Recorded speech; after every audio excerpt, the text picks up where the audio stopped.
At 724-437-7677. Here's Steve. Okay, for the Red Raiders on offense, starting at left guard is number 54, Gabe Ranker. Left tackle. Left guard, number 65, Zach Clark. Centers, number 70, Christian Perkins.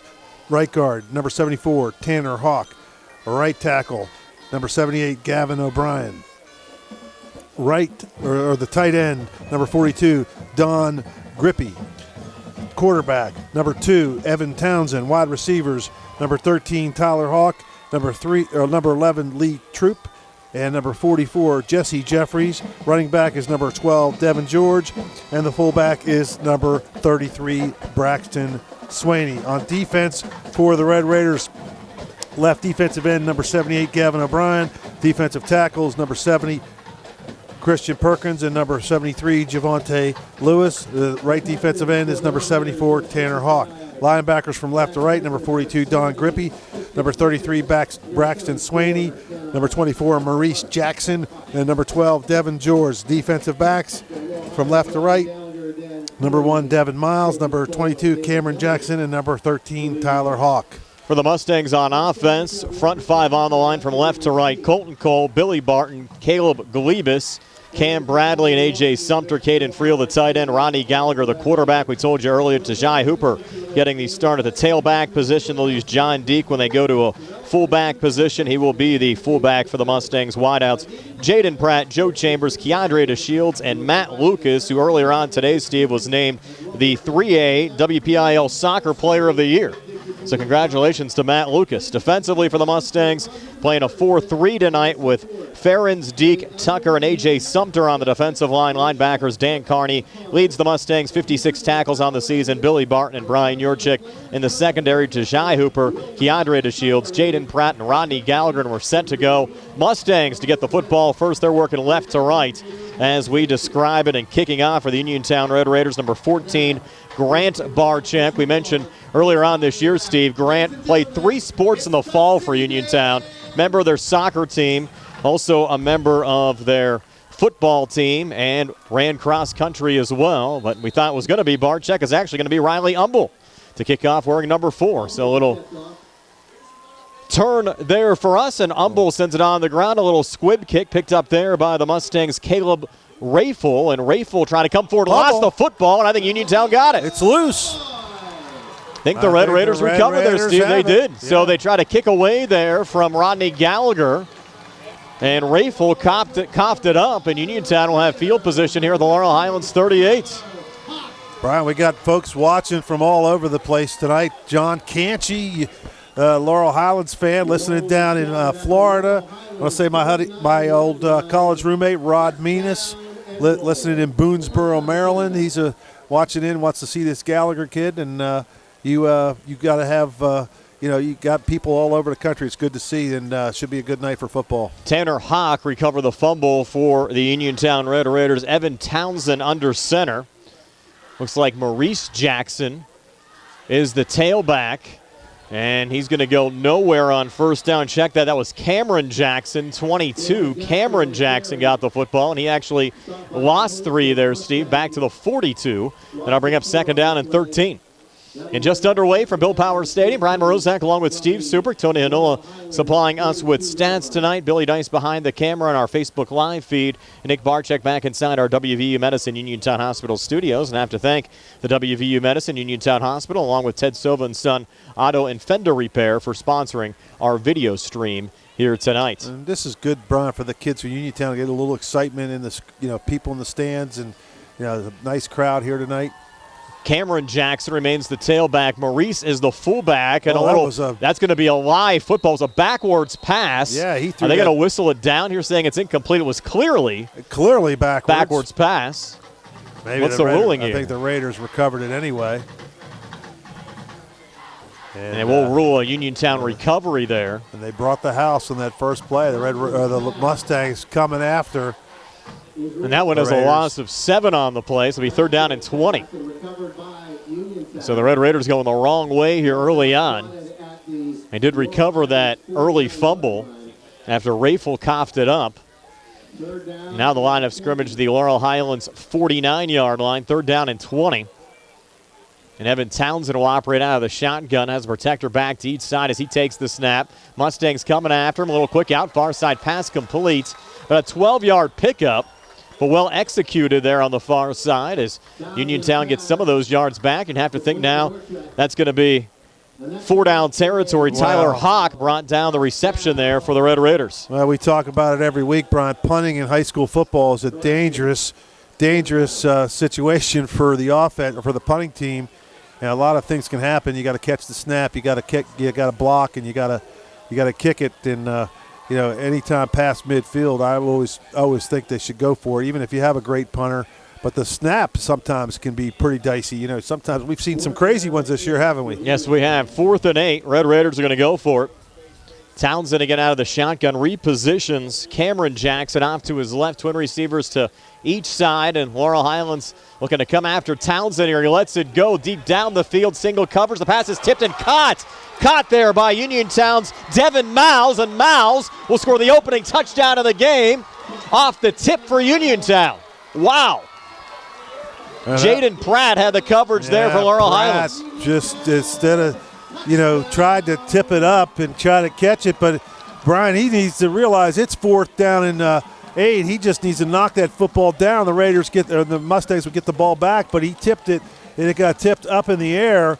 And just a mental error there by the Mustangs. So a 37-yard touchdown pass. Evan Townsend connecting with Devin Miles. And now the extra point try here for Michael Harem. And the kick is up on the way, and that kick is good. So early on, it's Uniontown with a lead, 7-0 over Laurel Highlands. 9:20 left here in the opening quarter. We're back in 60 here on the CR Parada Group High School Sports Night. Lee's Plumbing and Excavating, helping area residents with residential and commercial plumbing, gas, electric, and water lines, along with paving, concrete, and excavation site work for over 30 years. Building a new home, Lee's does utility installation of water, gas, and sewage lines. Lee's does maintenance work on all existing homes, too. Call 724-245-2950. That's 724-245-2950 for your quote. Lee's wishes all the area football teams good luck this season from Lee's Plumbing and Excavating. Good afternoon. I'm Mackenzie. And I'm Cameron. We're here to tell you about our youth group. Every Thursday at Trinity United Presbyterian Church in Uniontown, we sing songs, play games, and learn about the Bible. We also have special activities throughout the year, such as video game parties, Nerf night, horseback riding, and bowling, along with much more. The fun starts at 5:30. Join us for a great time of food, fun, and fellowship. Youth group every Thursday at Trinity Presbyterian Church. Back here at Bill Power Stadium, and Steve, that had to surprise some folks. Evan Townsend, 37-yard touchdown pass to Devin Miles. Michael Harem adding the extra point. A 4-play, 39-yard drive took 2:40 off the clock, and another squib kick. Mustangs coughed it up on the first go-around, and Rafel has it here again, trying to turn the corner on the far side, and he'll get brought down at the 31-yard line. So Uniontown has to certainly be late flag, Brian. I don't know what they're going to call. Usually at that late of a juncture throwing the flag, it's probably going to be a late hit. We'll wait for the signal here. Pointing against Uniontown. Again, we mentioned on the Laurel Highlands side, possibly a milestone game for Rodney Gallagher, needing 160 rushing yards to join the WPIAL 1000 club. Would be only the 13th player in WPIAL history to accomplish that feat in a high school football regular season. And we have a personal foul call here against Uniontown. That'll certainly help the Mustangs out here with some much better field position. They'll push the football here up to the Laurel Highlands 46-yard line. They'll start from the 46 instead of the 31. And Rodney Gallagher again, the Mustang quarterback, operating here out of the shotgun. We expected to see Tajai Hooper as the Mustang starting tailback in this game as they bring Brian Yorkchick in motion over to the near side, but it's going to be Carney as a blocker out in front of Gallagher, and Gallagher here on the near side right out of bounds of the Uniontown 47. About a 7-yard pickup there for Rodney Gallagher. So now Rod needing about 153 yards, Steve, to go over 1,000 for the season. We'll have the Rod tracker on all night long. Well, you're going to have, Brian, I don't really know if you would call it a tailback anymore the way the offenses are. They're kind of a, running back, halfback, kind of a slot back. They just, they're always in a sidecar situation. They're going to stick with Carney now to the left of Gallagher in the backfield. Hooper's in the game.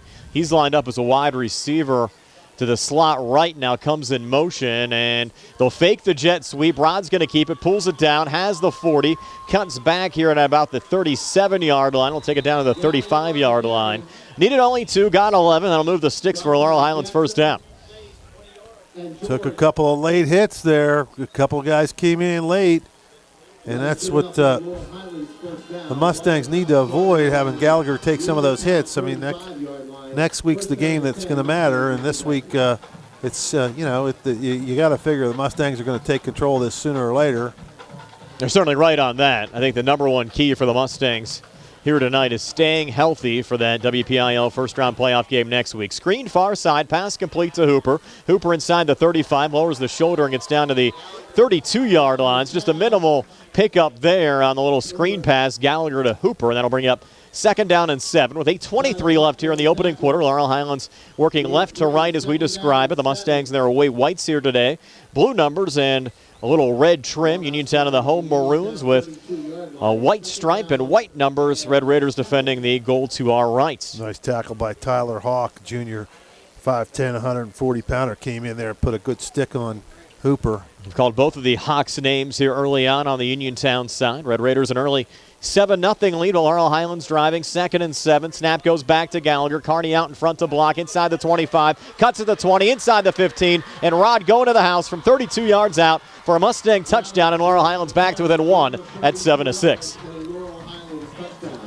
That's a lot what we expected tonight, Steve. Yep. And drive all Rodney Gallagher on the ground. 4-play drive. Rod ran the ball 3 out of the 4 plays.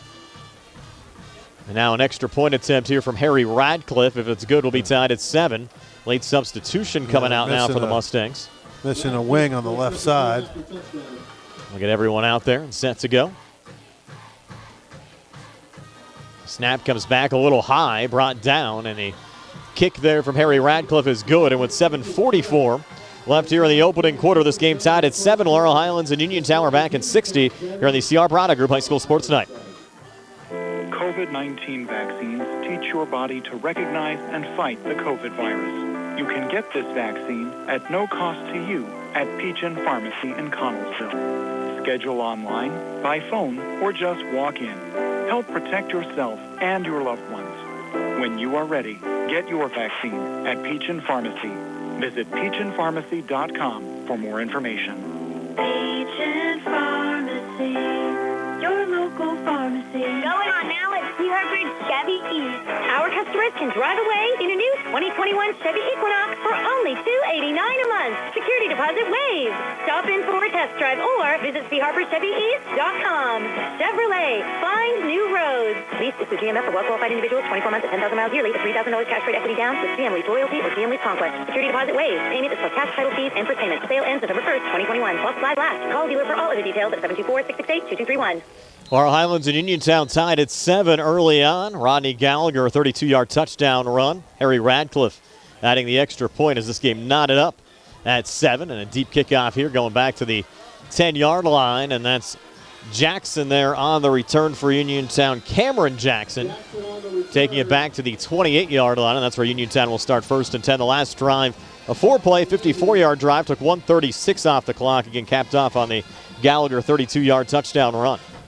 I think we'll see a lot of Rod on the ground tonight, Steve. I would think so. Yep, he's, just a read option play. That play went, they faked it to the left, and then he kind of just stopped and cut back across the grain, and everybody flowed to his left, and then he had a wide open lane.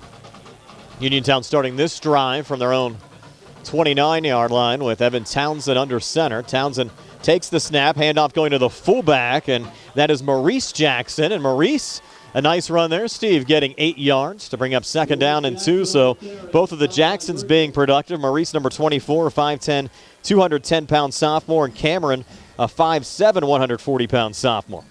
And Maurice more of the fullback, Jackson more of the tailback. Christian Perkins got a late block on, I think that was Deke. Or no, Billy Barton, number 54. Right in front of the official after the play was almost over. The official had a little chat with Perkins, but no flag. Red Raiders, though, looking impressive early on. They score their opening drive on an Evan Townsend 37-yard touchdown pass to Devin Miles. Townsend back under center, another fullback plunge here, and should be enough for a first down. Is carrying the pound there a little bit. Maurice Jackson getting it across the line to gain. Needed 2, got 3. That'll move the sticks here for the Red Raiders. And Barton gets the stop. This time wraps around the waist of the fullback and did not let go. And then one of the Red Raiders lost his hat. Tanner Hawk. Yep, Tanner Hawk just, player loses his helmet, has to come out for at least one play.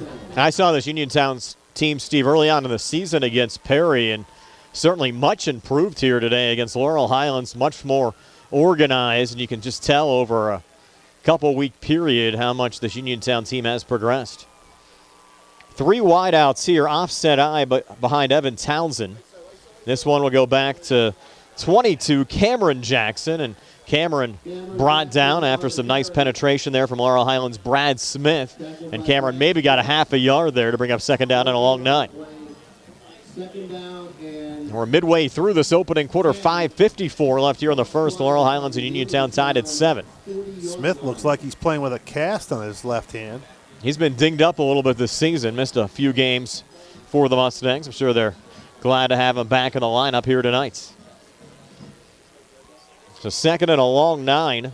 Evan Townsend back under center. They have Braxton Swaney now in as the fullback, and Laurel Highlands showing blitz, and now some flags come in there. Penalty flag on the play. It's going to be a false start penalty here against Uniontown. So the 2nd and 9 becomes 2nd and 14. As they'll push the football just across the 35-yard line.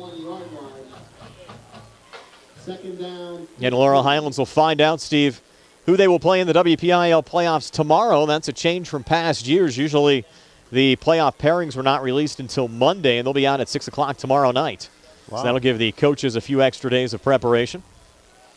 No longer have to make the trip down to Green Tree either. They'll just be posted up on the WPIL website and also the Trib Live High School Sports Network. And as you said there, Steve, coming back after the snap there from Perkins to Townsend. Townsend just had a fall on it there for about a half-yard loss. Then it'll bring up 3rd down and 15. Yeah, the ball just fell to the ground. Townsend just did everything it could to fall on it. Red Raiders keep possession. Now 3rd down and 15. Need the midfield stripe for a first down. Line of scrimmage, center of the field, the Uniontown 35. Nice night for football. After all the rain we had today, it's kind of a dry, nice, crisp evening. A little chilly, but it's fall. It's almost November, so it should be cold. About a rain cover for the camera. Don't even need it tonight. Yep. Timeout, Red Raiders. Actually, the right guard, number 65, saw something he didn't like, and he called timeout. Zach Clarks will take one as well. 4:12 left here in the opening quarter. Uniontown and Laurel Highlands tied at 7. We're back in 60 for the CR Parada Group High School Sports Night. Attorneys from all over the state and nation advertise in southwestern Pennsylvania for personal injury and workers' comp cases. But most of them send their assistants to do the legwork. You might not even meet your attorney until your first hearing. We're local attorneys, Davis & Davis. We meet directly with our clients, including free consultation. There are no fees until you receive money on your case. If you've been injured, call Davis & Davis, representing you and your neighbors yesterday, today, and tomorrow. Phone 724-437-2799. This is Dr. Fraser Stokes. Severe heartburn, chest pain, and regurgitation are symptoms of gastroesophageal reflux disease. This can lead to complications including ulcers, narrowing, and precancerous cells in the esophagus. At SWGI, our board-certified gastroenterologists, Drs. Ruthart, Calabrese, Hoppy, and I specialize in the care of reflux. Call 724-437-7677 or visit swgispecialist.com. Back here at Bill Power Stadium, Brian Morozak and Steve Super. Uniontown facing a 3rd and 15. What's going on out there, Steve? The official, the head referee calling all the players to the football, and he's having a little chat Maybe he doesn't like some of the extracurricular. I haven't seen too much. Have you, Brian? No. I don't know what he's talking about. Maybe they're going to talk about where they're going to go for dinner after the game. I don't know. Everybody huddled up here. Yeah, this is something we have not seen much of, if ever, and now especially this early on in a game. All the players shaking hands, so he must have had a little chat with them about some of the extracurricular stuff. They haven't seen it too much that looked too bad, but you never know. We can't hear what they're saying down there. And we're broadcasting from a distance, second row of the press box. A little screen here on third down falls incomplete. Is on the dump off. Townsend was looking there for Devin Miles again, who couldn't come up with it, and that'll bring up fourth down, and certainly a punting situation here for Uniontown, facing a 4th and 15, line of scrimmage, the Red Raiders' 35-yard line. 4:07 left here in the opening quarter. Game tied at 7. Just, again, dangerous punting. Punting's dangerous anytime, and now you're almost forced to with a 4th down and 15. Michael Harum standing back at the Uniontown 23-yard line will send it away for the Red Raiders. Now late substitution coming out here is Devin Miles on as the protector back at the 30-yard line. They only have one protector back there. See if Laurel Highlands goes after Harum. Clean snap coming back, and Harum has to run away with it. He's going to try to take it on the far side. He'll just get back to the line of scrimmage, and Laurel Highlands will take over with great field position. I think Harum's thinking was there, Steve, if he tried to kick that, it was going to get blocked. Yeah, well, he was running to his right. He might have had a chance to kick it and squib it down the field a few yards, but he probably figured why not try to run for it, but not much of a chance there for Harum, and the Mustangs will take over at the 39-yard line. Bell Vernon off to a 14-0 lead over McKeesport early on. Have to thank Andre Ramsey for passing along that score to us. Big game for the conference championship in the Big 8 Conference. Of course, Bell Vernon just explosive on offense, and then McKeesport not as explosive, but just big. They were just a big football team. They've had a good defense throughout the course of the season. Their only loss against one of the top teams in the state of New York in Canisius. Gallagher out of the gun, play fake, pulls it down, looks to run inside the 35-30, and Rod, nice little surge there, needed 10, got 11 to move the sticks. Laurel Highlands starting this drive at the Uniontown 39-yard line. As we go under 4 minutes left here in the opening quarter. Mustangs looking for their first lead of the game. Uniontown struck first on a 37-yard touchdown pass from Evan Townsend to Devin Miles, and then the Mustangs answering back on a 32-yard touchdown run from Rodney Gallagher. By the way, that touchdown run for Gallagher, Steve, was his 17th rushing touchdown of the season. Screen here on the near side going to Tajai Hooper. Might have been a horse collar. Didn't see a flag, and Hooper takes it down to the 16-yard line. 12-yard gain, another Laurel Highlands first down. Well, what that was an attempted horse collar, but the Uniontown defensive back grabbed Hooper by the back of the shirt, and then it slipped out of his hands. So that was Devin George. Yeah, he wasn't able to grab the shirt. It's now 1st and 10 from the Uniontown 16-yard line. 3:09 left here in the opening quarter. Mustangs working left to right as we describe it. Again, you have Gallagher, the quarterback. Dan Carney off to his right. Gallagher waiting the snap. It comes back. He takes it, run the whole way, inside the 15, inside the 10. Gallagher, a stiff arm at the 5, and he's run out of bounds right at the 1-yard line. Gallagher tried to tightrope the near sidelines. They're going to rule him out here, Steve, actually closer to the 2, it looks like. Still a nice run for Gallagher. The Mustangs set up here with a 1st and goal. 14-yard run there officially for Gallagher. And now from the 2, Laurel Highlands huddles with the ball on the right hash mark. We have not seen much of Hooper in the backfield tonight, as we were told coming into the game. Gallagher back out of the shotgun. Carney to his left. 1st and goal from the Uniontown 2. Gallagher takes the snap again, run the entire way, and Gallagher dives in on the far side for his 18th rushing touchdown of the season. And this puts Laurel Highlands on top 13-7 here at the 2:17 mark of the opening quarter. Yep, just to run all the way. They spread receiver way out to the left, and then they just had enough of a gap there off left tackle for Gallagher to make it in pretty easily. Now Radcliffe to give the Mustangs a touchdown lead. Joe Chambers, the long snapper. Ben Diamond's the holder. Ben puts it down. Harry's kick is up on the way and good. It's a 14-7 Laurel Highlands lead over Uniontown. 2:17 left here in the first, and we're back in 60 here on the CR Product Group High School Sports Night. With branches in Markleysburg, Connellsville, Hopwood, Uniontown, and Perryopolis, Somerset Trust Company is truly Fayette County's community bank. We invite you to stop by and experience the Somerset Trust Company difference. Local decision-making, convenient locations, extended hours, award-winning online and mobile banking, and more. Somerset Trust Company, community banking worth talking about. Branches and ATMs throughout Fayette County. Casey Sports Cafe, owned by the Vernon family, is located on South Mount Vernon Avenue in Uniontown. Casey's has reopened for dine-in services with new hours, Monday through Friday from 7 a.m. to 7 p.m., Saturday and Sunday 7 a.m. to 2 p.m. Meals are home cooked and range from a variety of steaks, chicken and veal parmesan, liver and onions, along with appetizers, salads, wings, and sandwiches. Casey's offers free delivery in the Uniontown area with purchases of $10 or more. Phone 724-550-4126 for Casey Sports Cafe. Back here at Bill Powers Stadium, Harry Radcliffe sending the kickoff into the end zone for a touchdown. Mustangs now up 14-7. 2-yard touchdown run for Rodney Gallagher. Harry Radcliffe adding the extra point. It was a 4-play, 39-yard drive. Took 1:42 off the clock. And Gallagher now, Steve, 6 carries for 78 yards and 2 touchdowns so far tonight. Yeah, just been terrific. And, Gallagher from that quarterback position is really more of a running back there. He hasn't even looked well. He's thrown a couple of swing passes, but everything's just kind of a run right off the end.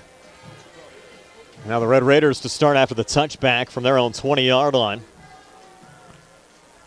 Scored on their opening drive to go on top 7-0. Evan Townsend under center. Going back here to the fullback, and that's Braxton Swaney this time into the secondary. And Swaney, a 20-yard gain, taking it all the way to the Red Raiders' 40-yard line. So what a run there from Braxton Swaney, the 6', 210-pound junior fullback for the Red Raiders. Yeah, he looks like a player. This Swaney, he's coming off limping a little bit right now. Is that him coming? That's number 33. That is Swaney. Yeah, he's limping. But they found something they like there, Brian. A little quick hitter, as they have Townsend under center, which you don't see as much anymore. And he's under center, and they just give it to that fullback, and he's just been popping right through the line. We have both Jacksons in there right now. Maurice is the fullback, Cameron's the tailback, and now Townsend repositioning out of the shotgun. High snap coming back over his head. Townsend retreating, trying to get away from it, and just throws it on the far side, incomplete. There was a receiver, Jesse Jeffries, in the vicinity, so just an incomplete pass, and really a heads-up play there from Evan Townsend, because that could have been a turnover, a big-time loss on the play. Well, that play looked a little confusing from the start, because the running backs looked like they wanted Townsend to go under center, and he came back. They're having a little conversation of he was telling them where all he wanted them to line up, and all of a sudden the ball came flying over his head. So just a little bit of confusion on the Red Raiders on the offense there, but so far they've done a nice job, Brian, of moving the football. 2nd down and 10. Again, both Jacksons out there. Maurice the fullback, Cameron the tailback. Laurel Highlands showing blitz as Townsend takes the snap. Handoff going there to Maurice, and Maurice just a little surge, getting 3 up to the 43 to bring up 3rd down and 7. You can tell Laurel Highlands defensively, they're reading run the entire way. Yeah, that time Carney got in the backfield, almost took the handoff right out of Townsend's hands as he was giving it to the running back, Jackson. Carney came into the game, 56 tackles on the season, leading the way for Laurel Highlands. Also a sack and a half. Now 3rd down and 7. They do have new play clocks here, Steve, since the last time we've been to Bill Powers Stadium on each side. Yeah, the turf fairly new, a couple years ago. I guess it was more than a couple, but time flies. But it still looks like it's in pretty good shape, doesn't it? Stadium looking nice tonight. Yeah. Good crowd on hand as well. 3rd and 7. Townsend out of the gun, looking middle, and the pass was short of the intended wide receiver. If it was intended for Devin Miles, you also had Lee Troup and Jesse Jeffries cutting in from their respective slot positions. And nonetheless, the pass falls incomplete, and it'll be 4th down and 7. Well, Again, punting. We talk about it all the time. Punting's just dangerous. It's just dangerous, and you're almost to the point in the field, you're close to midfield, and I would have a half a mind maybe take a shot and maybe pull a little trickery here and try to fake it, but Gallagher back at the 25. Harem, the Uniontown punter, standing at the 31. Thing I don't like is only one protector back there. And it's going to be a fake. It's going to go up to Miles, who's going to look to run here on the near side. Flag on the play. Miles trying to turn the corner. Hooper had him, let him go, but Miles going nowhere. He'll get wrapped up and brought down there by the Mustangs' A.J. Sumter. Well, interesting what the flag's going to be. It might be a holding. Hold against Uniontown, I was thinking. He's asking the Laurel Highlands bench, why would they accept that? I mean, you shouldn't even have to ask, right? I mean, they got the ball. They're not going to let them try fourth down again and punt. So they ran the clock down for some reason. Should have been a change of possession, and they should have stopped the clock. So I would expect the clock to likely get reset here for one final play in the opening quarter, because the clock was still running after what should have been a change of possession being stopped short on a fourth down. But they're going to say no, and that's going to end the first quarter. They should have had another play, but nonetheless, 14-7, Laurel Highlands over Uniontown after one. We're back with the second quarter in 60 seconds here in the CR Barada Group High School Sports Night. Chris Parker Jr., it's your 20th anniversary. We're celebrating 20 years as your local Hyundai dealer and over 60 years in the car business. We are so grateful for our loyal customers. We appreciate their repeat business and referrals, as well as Hyundai's support. Other than great vehicles, what else have you seen from Hyundai over the last 20 years? One important thing is Hyundai's Hope on Wheels program. Hyundai donates to pediatric cancer research to help stop childhood cancer with every new car purchase. That is such a great program. In the used car market, check out our certified pre-owned Hyundais with the balance of the 100,000-mile powertrain warranty included. Not in the market to buy a car? Autoland is interested in purchasing your vehicle. Plus, every new Hyundai comes with Hyundai Assurance, America's best warranty with 10-year, 100,000-mile powertrain protection and 3-year free maintenance. Visit their website, AutolandHyundai.com, or stop into Autoland Hyundai, East Fayette Street, Uniontown.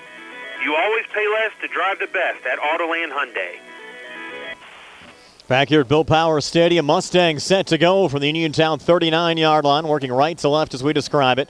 Gallagher out of the shotgun, a little play fake, pulls it down inside the 35, cuts back at the 30, and Gallagher down the far sideline looking for his third rushing touchdown of the night, and he has it with an arm in the air. Rodney Gallagher, just one play on the drive, took 12 seconds, 39-yard touchdown run of the Mustangs, increased their lead now to 20-7. Typical play from Gallagher, just gets out there in space and makes people miss. So what a run there from Rodney Gallagher. And now the extra points from Harry Radcliffe.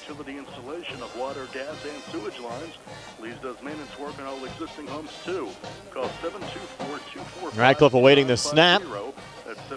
It comes back, and the kick up on the way, and that kick is good. So with 11:48 left here in the second quarter, 21-7, Laurel Highlands over Uniontown after the 39-yard touchdown run from Rodney Gallagher. And we're back in 60 here on the CR Barada Group High School Sports Night.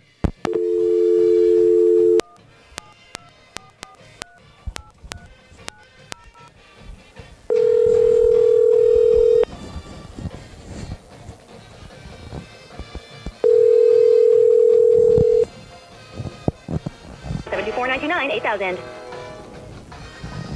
We're back here at Bill Power Stadium. For some of you folks on the radio side that might have dropped off, Rodney Gallagher took just one play on the drive, Steve, a 39-yard touchdown run, and now the Mustangs on top of Uniontown by a score of 21-7 after Harry Radcliffe added the extra points. Typical Gallagher play, just kind of gets out in space, and people look like they're going to catch him, and they just never do. He just seems to run away from people and glide just enough to keep out of the way of getting tackled. Radcliffe, a little squib kick here, a little juggle, and then regaining here on the near side with a stiff arm going out of bounds there for Uniontown, and that was Notorious Grooms, number 28. He's going to be a heck of a basketball player for Rob Kesmarski's squad. Notorious only a freshman, and Coach K sitting right in front of us tonight, Steve. Yeah, I saw him down there. He's still down there. Basketball season only a couple weeks away.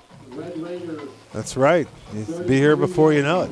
Football, this is the last game. It's hard to believe, isn't it? Last game for Uniontown. Yeah. We will have the Laurel Highlands playoff game for you next week, both audio and video. The video will be housed on the Triple Live High School Sports Network. We'll have a link posted on the WMBS Facebook page.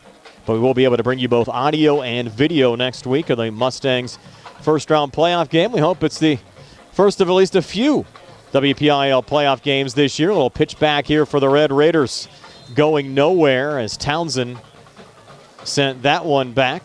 And it's coming out of the POW there, 22, Cameron Jackson. Tell you that, losing a couple of yards, lost 3 to bring up second down and 13. The best plays have been the quick hitters to the fullback right behind the quarterback. And then Townsend actually has done a pretty good job of throwing the ball down the field. He's made some pretty good throws and got some completions. And, of course, that one that was fortunate with that tip up in the air, that Pratt tipped up, and they were able to take it in. But, Townsend, I think, has done a pretty decent job. And Steve, I've unofficially Gallagher 127 yards rushing already here in the first half. So I'll put him about 33 short of joining the 1,000 club as Braxton Swaney lucky to get back to the line of scrimmage there for Uniontown. Well, the only thing that's prevented him from getting it out here before, the end of the first quarter was the fact that the Mustangs had the ball in too good a field position. Correct. That they didn't have far enough to go. So now third down and not 15 here for Uniontown. Line of scrimmage, the 30. They need actually just past the 43 for a first down, so call it third and a long 13. Third down, 13. With 10-16 left before halftime. And the Mustangs really have done a nice job, Steve, to answer back after that opening touchdown from Uniontown on that Evan Townsend 37-yard hookup to Devin Miles. And look for Uniontown maybe to take a shot here. With Townsend operating from the shotgun. Lair it out here on the near side. The pass is tipped and falls incomplete. Tajai Hooper knocked it down. The intended wide receiver was Tyler Hawk here on the near side. That'll bring up fourth down and likely see Mike Harrim out on the field again here for Uniontown. And it's just the adventures of kicking the ball in high school football. And I'd like to see them put two they're putting two guys out wide, one on each side, to get down there and cover the punt. But if you can't kick it down there to cover it, there's not much sense in sending anyone out there. And they only have one fullback. Now here comes an extra player on the field for the Mustangs, and that's just going to be he's going to left end. And Miles isn't even that big, Steve, 5'6", 130 pounds, so a tough position for him to get put into. Clean snap coming back. Laurel Highlands not much of a rush that time. Harrim sends it away, and it'll bounce back here to Gallagher at the 30-yard line. Has the 35-40 and brought down at the ankles there at the 38-yard line. Pretty good tackle from Uniontown's number 74, Tanner Hawk. And that makes you nervous watching him get tackled down low around the ankle. So, Steve, with a big run on this drive, Rodney Gallagher an opportunity to become only the 13th player in WPIL history to rush for and pass for over 1,000 yards during a WPIL football regular season. Unofficially needs 33 yards on this drive rushing to get to the 1,000 rushing yard mark. Our man Tony Anula is over there with the other broadcast with Gary Frankhauser, so we don't have it probably as accurate as he does, but you got to be pretty close. You've been keeping track over there. Well, Tony's been feeding me a lot of the stats as well. Okay. Here we go. Gallagher, quick screen out, far side, going to Jaden Pratt in the flat. And Pratt a first down and more. Breaking a few tackles, takes it inside the Uniontown 40 down to the 39-yard line. So a pretty good hook up there, going for 23 yards. Gallagher to Pratt. And Pratt missed a couple of games for Laurel Highlands. Nice to see him back out there. Yeah, now he's limping coming off. Did not play last week against Trinity. Got injured in one of the opening plays 2 weeks ago in the Mustangs' loss against McKeesports. And Pratt's going to take a little seat, do a few push-ups over there, and try to get back out there. So now from the Uniontown 39-yard line, Gallagher out of the shotgun, pulls it down, a little read option again inside the 40-35. This could be it, Steve, inside the 30, 25-20, and Gallagher with a flag on the play will go into the end zone for a touchdown, but will it count? Probably not. He thought he had it there, Steve. Needed 33 yards to go over 1,000. The flag was thrown at the 10-yard line. Oh, so the referee's taken away. Celebrating. Let's see what happens. Unless he was saw one of the Mustangs clapping, but maybe he was clapping in disgust. A couple of flags were thrown on the play. It's hard to see here. This press box pretty nice, but they got a lot of windows and supports, little frames of the windows. Mustang coaching staff saying below us, Steve, might be offsetting penalties here. They're going to count the touchdown. Personal foul against Uniontown. But that flag was thrown, though, before the touchdown. So that will go as a touchdown. And unofficially, we have Rodney Gallagher over 1,000 yards rushing for the season, becoming only the 13th player in WPIL history to rush for and pass for over 1,000 yards. Now, Gary's telling me 156. So check that. Gary's telling me 156, so still needs 4 more yards. Tony's telling me unofficial. All right, so we got to go another drive, Steve. He'll get it. 8:54 left before halftime. Rod now accounting for all 4 of Laurel Highlands' touchdowns in this game. Radcliffe's extra point is up on the way, and that kick is good. So with 8:54 left in the second quarter, 28-7, Laurel Highlands leading Uniontown. We're back in 60 here on the CR Parada Group High School Sports Night. When your car is damaged, the name to remember is Ted Sova and Son Body and Fender Repair. Currently in their 58th year of providing quality, reliable service to the community, Ted Sova and Son offers complete collision service, minor to major repairs, frame and unibody repair, and glass installation. They will gladly blueprint your vehicle for repair, and they will work with your insurance company. With a paint booth that utilizes the environmentally friendly waterborne paint process, Ted Sova and Son not only cares for our community and our children, they care for our environment. Located on Atlas Road in Hopwood, it is the goal of Ted Sova and Son to alleviate the stress of an accident and assist you in any way possible. Family owned and operated for 58 years. Call 724-437-2351 for Ted Sova and Son Body and Fender Repair, LLC. Proud to support local high school sports. Back here at Bill Power Stadium. So, Steve, we confirm Gallagher at 156 rushing yards so far in this game. Has 4 rushing touchdowns. Now 20 rushing touchdowns on the season. And after the personal foul, Laurel Highlands kicking off from the Uniontown 45-yard line. And this will be a touchback here as Radcliffe will send it into the end zone. Surprised they didn't try an onside kick there from on the other side of the 50. They're just showing good sportsmanship, though, up 28-7 against your crosstown rival. Still here at the 8:54 mark of the second quarter. Yeah, I think they want to get Gallagher those yards and get him out of there. Yeah, I agree. I agree. I mean, he could actually rush for like 500 in a game today the way he's going. He could. We talked a little bit about that last week after his hot start. The Mustang school record, just over 400 yards rushing in a single game. Going to be tough to accomplish. So Uniontown going back to work after 4 straight Laurel Highlands scores in this game, and they're going back to the fullback again. And again, that's been their most effective play of the night. Braxton Swaney there taking it to the 25-yard line, 5-yard pickup to bring up 2nd down and 5. Evan Townsend throwing the opening touchdown pass, 37 yards to Devin Miles, and Gallagher touchdown runs of 32, 2, 39, and 37 to give the Mustangs a 28-7 lead in this game. And Lucas Ferentz checked out of the game for a minute. He's been playing pretty well over there at left defensive end. 2nd and 5. Let's see if the Red Raiders stick with the inside running. And this handoff's going to number 24, Maurice Jackson. And Maurice taking it up to the 43-yard line. And that's an 18-yard pickup there for Maurice Jackson and a Uniontown first down. Shifty moves by Jackson to kind of glide through there and change the direction. And did a good job. That's a Uniontown first down. So 7:55 left before halftime. Laurel Highlands a 28-7 lead over Uniontown.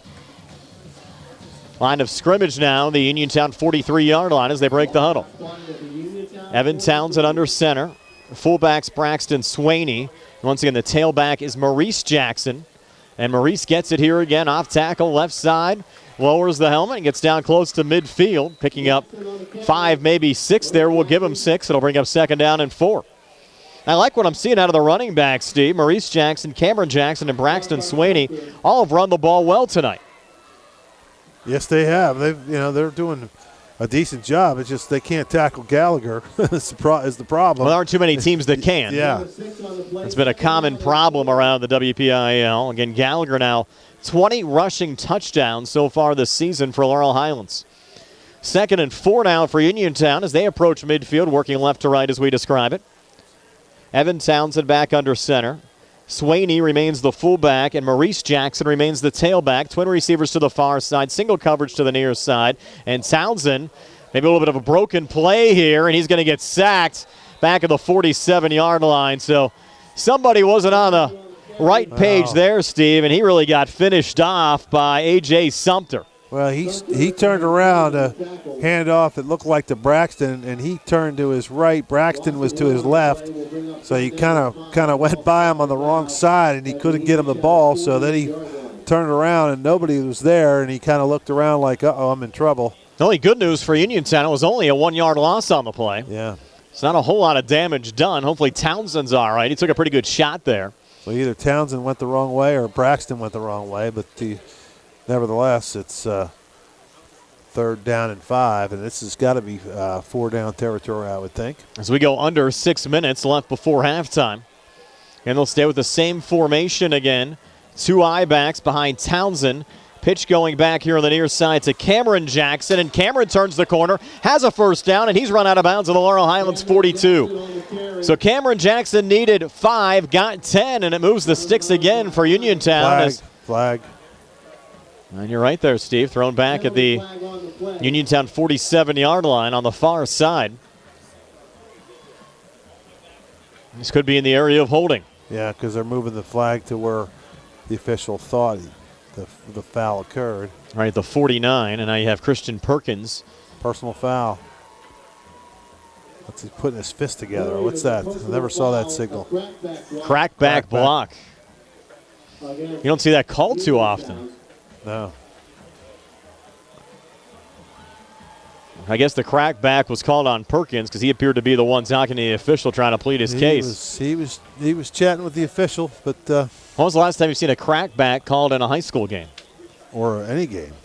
Maybe it does you don't see it very No. often. See chop blocks every once in a while. Now 3rd and long. Of course, those of you new to the game or don't know, chop block is when a blocker has engaged with the person above the waist, and then someone comes in and cuts the legs out from under him. That's a very dangerous play. For sure. 3rd and 19 now for Uniontown. Line of scrimmage, the Red Raiders 34-yard line. They need the Laurel Highlands 47 for a 1st down.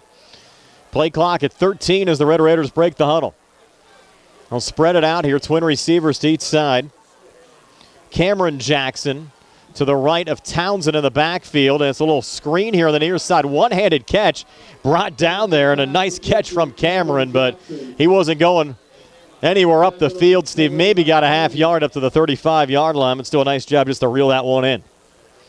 Bell Vernon now up 20-0 over McKeesport. Dan Carney with a good play defensively for the Mustangs. And the shame about that crackback block, where they threw the flag, it was the play was going to the right off tackle, and it really didn't affect the play at all as far as the Mustangs. It didn't cause them from not being able to make a tackle. And now we're at punt safe, and Gallagher, I think he's way too far down the field, Brian. Michael Harum standing at the 23. Gallagher standing at the 26 of Laurel Highlands. Clean snap coming back to Harum. Line drive. Yeah. Kick will bounce in front of Gallagher. He's going to let it go. Mustangs need to stay away from it. Jaden Pratt almost over there. He has just got to pay attention, Brian. He's standing there. He sees the football. He needs to get away.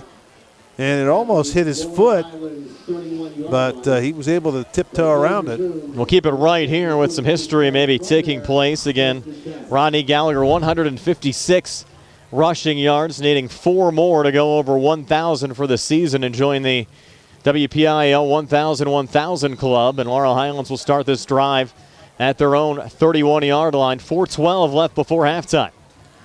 Well, let's see if he can get it. It's going to probably, they're just going to hand it to him. He's going to probably fake it to Carney and go off right or left tackle. Trenton Carter of Carmichael's became the 12th in WPIAL history to do it last week. Let's see if Rod could do it here. Takes the snap, and Rod up the middle, needed 4, and he got more than that, and just takes a knee here at the 39-yard line. So Gallagher got 8. And do you think he knew that was a history-making run there once the football? Well, I don't know if he wants the football, but he definitely gave himself up. Yes, he did. And they're taking him right out of the game. They're going to check him out of the game after picking up 8 yards, and he'll surpass 1,000 rushing yards for the season. Came into the game over 1,000 passing yards, becomes the 13th player in WPIAL history to join the 1,000 club. History made with that carry. Rodney Gallagher became just the 13th player in WPIAL history. And now you have C.J. Soltis in the game as the Laurel Highlands quarterback. He's scrambling on the far side and hit to Jai Hooper right in the numbers. And Hooper could not hang on at the 45-yard line. And, Steve, you would think that might be the last time we see Gallagher tonight. It would be if I was coached. I mean, they got what he needed to do. He got out of there unscathed, and no nicks or bruises. It doesn't appear to be. He got that one tackle. He got tackled by the ankles. What I had to make the Mustang coaches a little uptight, but you're well in control of this game at 28-7, and it gives you a chance for some of your other players. And I still have most of the starters in, other than Gallagher. 3rd and 2, 3:19 left before halftime. Soltis out of the shotgun. Inside handoff going here to Dan Carney. And again, the Mustangs running struggles continue from the tailback position. Carney lost the football, and you have Cameron Jackson running out of the pack with it, but the play was whistled down. Are they going to give Uniontown the football or not? I don't think he was down, or Jackson went down. They're going to say it's Mustang ball, maybe the forward progress stop, but that could have been a touchdown for the Red Raiders. And you can see right away without Gallagher in the game, big difference on offense. Totally changes the complexion of that Laurel Highlands offense. And, of course, C.J. Soltis is in there now, played his freshman season here at Uniontown. Was a starter. Yes, he was the starter. Came in starting as a freshman. And now the Mustangs to go for it here, 4th and 2. Going to bring Ryan Pyro in motion, and they drew the Red Raiders offsides. Is coming across the line. Early there was Darian Gordon, number 63. Yeah, Gordon just a little anxious. The kid jumped a little early. And that was a good job by Soltis with the hard count. And is able to get the free 5 yards, and it's enough for a first down for the Mustangs. It's 2:31 left on a running clock here in the second quarter. Laurel Highlands on top 28-7. 4 rushing touchdowns from Rodney Gallagher tonight, going over 1,000 yards rushing for the season in the process. And Soltis with a flag on the play is going to heave it down the field, and the ball was tipped and caught by Joe Chambers. Chambers, a little cutback of the 15 inside the 10. He'll go into the end zone for a touchdown, but multiple flags down on the field. Yeah, flag. That's still a good one for the highlight reel, though, flag Steve. At the 35, another flag at the 40, right by the line of scrimmage. So let's see, sort it out, but I got a feeling this one's coming back. But that's still a good highlight reel for Chambers. That's 2 tip balls we've seen tonight. Yes, one on each side.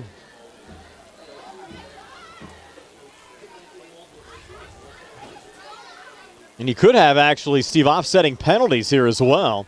You might have defensive pass interference in the secondary, and you might have holding here on Laurel Highlands. An illegal formation against Laurel Highlands and pass interference on the defense. So offsetting penalties. And they'll pull it back here to the Laurel Highlands 44-yard line. The penalty on Uniontown is pass interference. The penalty's offset.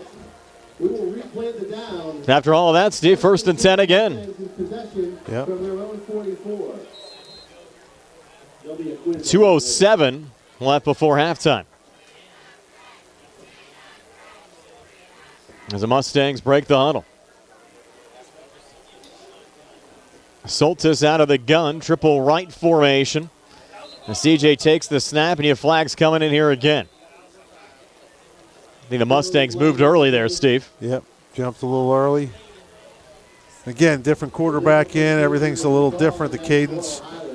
Maybe throw some of the guys off a little bit. Bell Vernon now up 26-0 on McKee Sports. Hey, that's surprising a lot of folks there, Steve. Is that game being played at Bell Vernon? At Bell Vernon. On the beach. Yeah, still a lot of folks expect a little bit closer than 26-0 between those two teams playing for the conference title. Well, Bell Vernon's still number 1 in the state, aren't they? Yes, they are.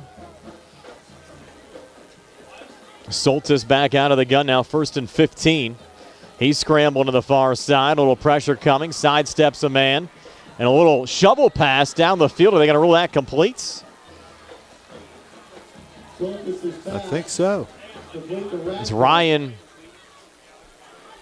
That's Ryan Pyro who made the reception. Go down as just a minimal gain on the play. 1, maybe 2. We'll give him 2. Up to the 41.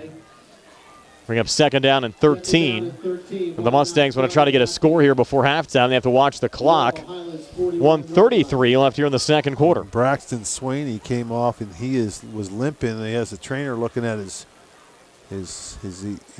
ankle, his right ankle, or his foot. Something wrong with him. Triple left formation here for Laurel Highlands. Soltis with Carney to his left as he takes this. No, it's Gallagher back in there. So Rod's back out there with a pass on the far side. Going to Keandre to Shields. And Keandre picking up 12 down to the Uniontown 46-yard line to bring up 3rd down and short. So we thought Rod might be done for the night, Steve. They gave him a little breather, and he's back out there. I think what's going to go on here, they're going to probably let him throw a little bit. I would not let him run very often, but a little practice of the 2-minute drill here in case it's needed next week. We're down to 40 seconds left before halftime. Twin receivers to each side. Carney to the left of Gallagher. Man coming in motion. It'll be Matt Lucas on the jet sweep coming near side. And Lucas trying to turn the corner. Not a lot of running room. And Lucas will lose a couple here back to the 49. Lost 3, maybe 4 back to midfield. And that'll bring up 4th down and 5. That's where you miss a fullback, Brian. You need to get – you got 1 yard to go, something straight up the middle and get some action. I wonder if they're going to punt here. I can't believe they would. I'd go for it. 26 seconds left before halftime. 4th and 5. And they're running the clock. Technically, they don't have to snap it. You have the game clock at 18, play clock at 30. Might as well throw one deep. And it looks like Soltis back in there as the Laurel Highlands quarterback. And now Ryan Pyro coming in motion. He'll reset in the slot right. And they're going to snap it here with 5 seconds left as Soltis takes it, hangs in the pocket, looking deep as Joe Chambers there, comes back for the football, could not hang on, but took a shot to the head. They're late from Cameron Jackson. No flag on the play, but Jackson, I think, took a shot there that was really unnecessary on Chambers as the pass fell incomplete. Well, I think if you had an official that had a better view of that, that could have got flagged down there for unnecessary roughness and maybe even targeting, and the Mustangs might have had another shot at the end zone. Well, I was watching our feeds a couple seconds behind. I thought it was pretty close, but Jackson, in his defense, didn't know if Chambers was going to catch that ball, so he was going there to try to separate Chambers from the football. And a lot of chatting going on. The officials are talking, and some of the players from each side. I don't think they like that shot, though, Steve. I mean, to be honest. Yeah. Now Coach Harry Kaufman, Assistant Coach Harry Kaufman down there talking to one of the officials. Everyone walking to the locker room.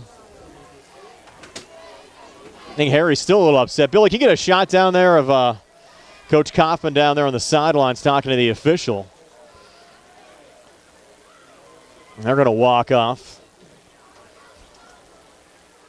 And the Mustangs, you got the band on the field, and some of the Mustang coaches trying to come back out there as well. And now Laurel Highlands will finally make their way to the locker room with the score 28-7 here at halftime. The Mustangs leading the Uniontown Red Raiders. Now stay tuned for our Halftime show. It's being brought to you by Peachin's Pharmacy, located inside the downtown Connellsville Peachin Market. Comes your way next here on WMBS, the Triple Live High School Sports Network, and Facebook Live. Did you know that you have a choice for your physical therapy provider? NovaCare Rehabilitation offers same-day appointments, and oftentimes you don't need a prescription from your doctor to see us. We will make sure that you are treated as an individual and will work directly one-on-one with you to help achieve your goals. You have tried the rest. Now try the best. NovaCare, Delaware Avenue in Uniontown. Phone 724-437-0556 to schedule your appointment today. The Catholic War Veterans, Post 1669 in Hopwood, are proud supporters of local high school sports. For more information on the programs that the Catholic War Veterans provide, log on to the Catholic War Veterans website at www.cwv.org. You can also visit the Catholic War Veterans Post 1669 on Facebook or phone 724-437-3088. That's 724-437-3088 for the Catholic War Veterans Post 1669 in Hopwood. Bad hair day? Bad day at the office?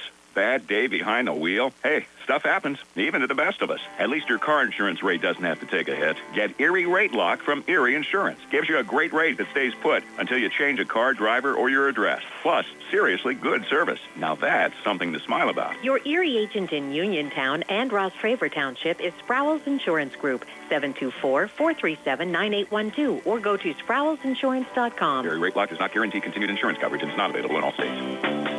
It's a fact. We go your way all around every day. It's a fact. We're striving harder to get you farther. Have you ever been at a Fact bus stop and wondered where your bus was? Now you can track all Fact fixed route buses in real time. Go to factbus.com or download the Fact Bus Route app for your cell phone or tablet from the Google App Store. It's free. And don't forget, all Fact fixed route buses now have free Wi-Fi. For more information and for rates and routes, go to factbus.com or call 724-628-RIDE. Forget the fuss and grab the bus. Come along and ride with us. It's a fact.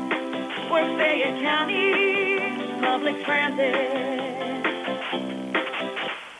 COVID-19 vaccines teach your body to recognize and fight the COVID virus. You can get this vaccine at no cost to you at Peachin Pharmacy in Connellsville. Schedule online, by phone, or just walk in. Help protect yourself and your loved ones. When you are ready, get your vaccine at Peachin Pharmacy. Visit peachinpharmacy.com for more information. Peachin Pharmacy, your local pharmacy. Savings is as easy as 1, 2, 3 with an Education Club savings account at First Federal Savings and Loan Association of Greene County. Your future dreams will start adding up, plus you may qualify for a scholarship upon high school graduation. Visit any First Federal branch to start saving today. For more information on account rules and scholarship eligibility, visit firstfederalofgreen.com. Best wishes to our local teams from First Federal Savings and Loan Association of Greene County and MLS number 458729, member FDIC, equal housing lender. The high school football season is here. Donnie Arthur's Buyers Market, Connellsville Street, and Uniontown Mayor Bill Gerke are teaming up to cheer on our local high school football teams. Bill and Donnie are proud to support our local districts and wish all the players, cheerleaders, band members, students, parents, and teachers a successful school year and football season.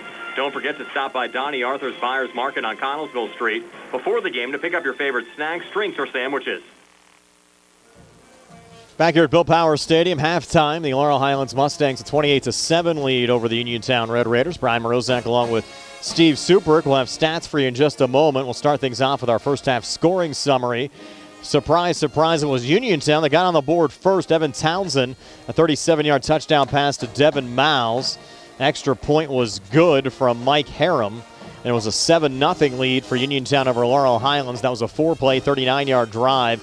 Took 2:40 off the clock, occurred at the 9:20 mark of the opening quarter. And then the Mustangs got their game going. Rodney Gallagher, a 32-yard touchdown run, capped off a 4-play, 54-yard drive. That took 1:36 off the clock. Touchdown occurred at the 7:44 mark of the opening quarter to tie the game up at 7.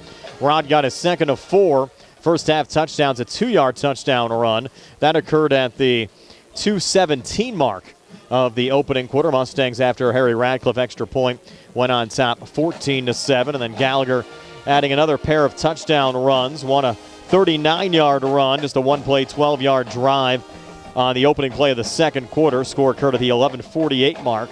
That made it 21-7, and then Gallagher a 39-yard touchdown run at the 8:54 mark. That was a two-play drive. Again, the extra point good from Radcliffe. Rodney also going over 160 yards for the game tonight. Needed 160 coming in to go over 1,000 passing and 1,000 rushing for the season.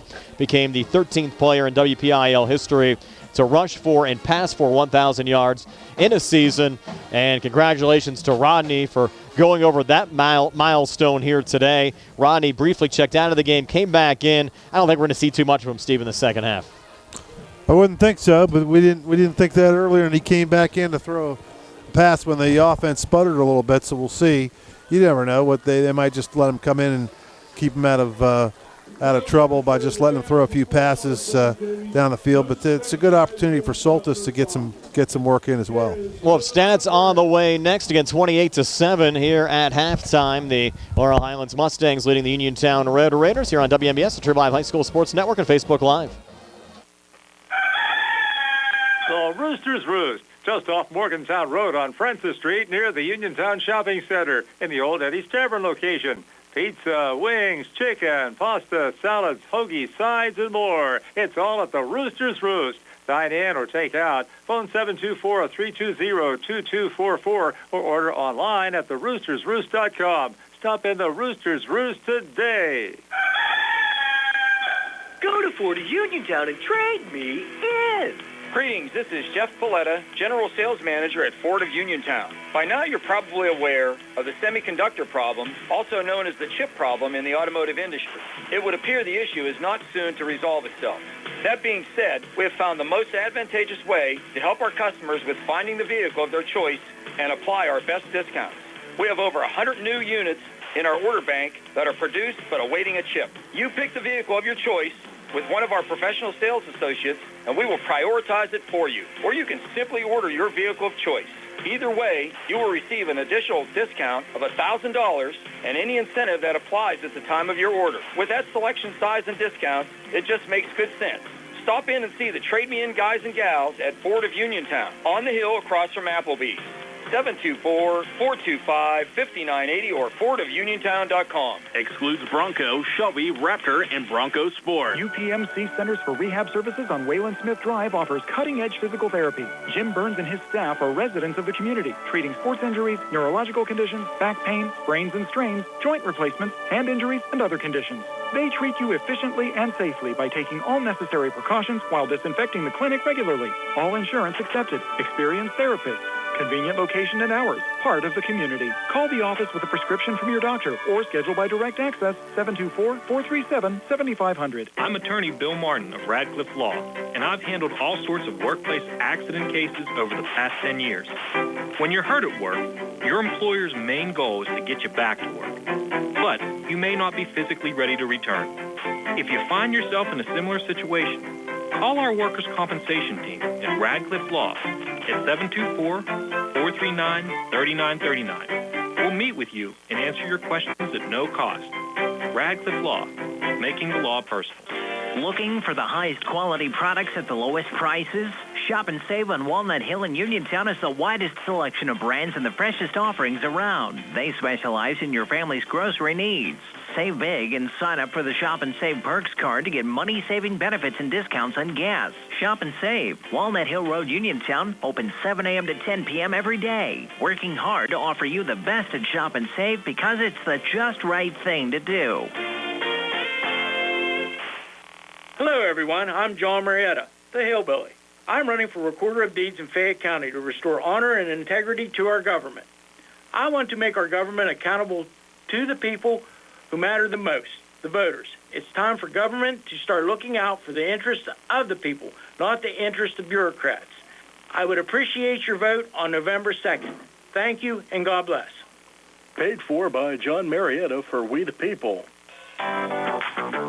When you are looking to make some extra cash for your aluminum cans, visit Cherokee Recycling, where aluminum can is king. Cherokee Recycling is open Monday through Friday, 9 till 5, and Saturdays, 8 till 12 noon, closed Sundays and holidays. Give Marcus or Rags a call today at 724-439-3228 for Cherokee Recycling, where recycling makes the most sense. Good afternoon. I'm Mackenzie. And I'm Cameron. And we're here to tell you about our youth group. Every Thursday at Trinity United Presbyterian Church in Uniontown, we sing songs, play games, and learn about the Bible. We also have special activities throughout the year, such as video game parties, Nerf night, horseback riding, and bowling, along with much more. The fun starts at 5:30. Join us for a great time of food, fun, and fellowship. Youth group every Thursday at Trinity Presbyterian Church. Back here at halftime at Bill Power Stadium, 28-7. The Laurel Highlands Mustangs leading the Uniontown Red Raiders. Let's take a look at your first half stats. They're brought to you by the Radcliffe Law Firm. We'll first start with total yards in the first half. Laurel Highlands ran 16 plays, 160 rushing yards, 49 passing yards, 209 total yards. They committed just 2 penalties in the first half at 6 first downs and 1 turnover. That was on the opening kickoff. Uniontown ran 23 plays and even 50 rushing, 50 passing yards, 100 in total yards. They committed 6 penalties for 55 yards and picked up 3 first downs in the first half. On the Mustangs side, first off passing, Rodney Gallagher was 4 of 4 for 47 yards.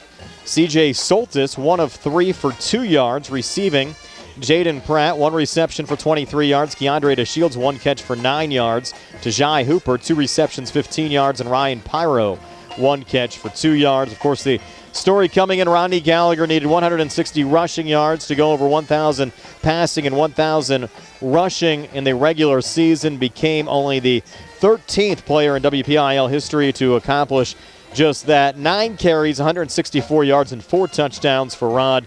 He's now rushed for 20 touchdowns so far this season. Dan Carney, just a single carry, did not pick up any yardage there. And Matt Lucas, 1 carry for -4 yards on the Laurel Highlands side.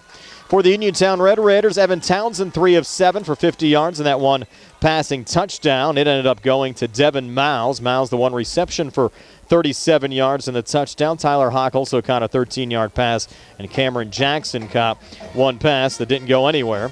Rushing the football, Evan Townsend, 2 carries for -1 yards. Devin George, 1 carry for -3 yards. Maurice Jackson, 5 carries for 39 yards. Braxton Sweeney, 3 carries for 25 yards. Devin Miles, 1 carry for -4. Cameron Jackson, 3 carries for -10. And Mike Harem, 1 carry for 4 yards. So that's your first half stats update, brought to you by the Radcliffe Law Firm. Again here at halftime, 28-7. Laurel Highlands leading Uniontown. Nick Barczyk's back with a Radio Pennsylvania news update. That comes your way next, and Steve and I back with the second half. Laurel Highlands a 21-point lead over Uniontown here at halftime, 28-7. And again, we're back with a news update in the second half from Bill Power Stadium here on WMBS, the Trib Live High School Sports Network, and Facebook Live. Mama Ruka's Pizza Shop, located at 64 Barton Mill Road in Uniontown, is your prime place to enjoy local high school sports. Mama Ruka's is family-owned and operated, where pride of ownership certainly shows. The Sampson family carries on the tradition of homemade pizza, salads, subs, and wings. Mama Ruka's is open Monday through Saturday, 4 to 10 for indoor-outdoor dining and takeout. Call 724-438-9066 or visit mamarukapizza.com for their menu. Lease Plumbing and Excavating, helping area residents with residential and commercial plumbing, gas, electric, and water lines, along with paving, concrete, and excavation site work for over 30 years. Building a new home, Lease does utility installation of water, gas, and sewage lines. Lease does maintenance work on all existing homes, too. Call 724-245-2950. That's 724-245-2950 for your quote. Lease wishes all the area football teams good luck this season from Lease Plumbing and Excavating. When it's time to service your vehicle, don't procrastinate. Call Rose Motors at 724-583-1944. Rose Motors, specializing in computer diagnostics, engine and electrical problems, brake service, electronic tune-ups, air conditioning repair, exhaust work, state inspection, and more. Looking for a quality pre-owned vehicle? See Rose Motors, where financing is also available. Rose Motors, 42 River Avenue in Masontown. Serving the area for 3 generations. Open Monday Monday through Friday, 8:30 to 5, Saturday by appointment. McClure and Wolf, certified public accountants, your full-service accounting firm serving the tri-state area since 1926, is conveniently located at 538 Morgantown Street in Uniontown. Offering tax, accounting, auditing, payroll, management advisory, and estate planning services, McClure and Wolf is recognized as an industry leader in providing their clients with quality professional services. To find out more about their services, visit them online at www.mcclurewolfcpas.com or give them a call at 724-437-2000 for McClure and Wolf, certified public accountants. Where can you go these days and have your gas pumped for you, oil checked, and windshield cleaned? Joby's Golf. That's where. Joby's Golf is conveniently located at the corner of Fayette and Beeson Boulevard. Joby's Golf is a fast, friendly, full-service gas station serving the Uniontown area in the same location for over 47 years. Joby's Golf offers lockout services, general repairs, tire repair, fenced-in storage lots, state inspection, golf products, and AAA 24-hour car and light truck towing service. Call 724-438-0681.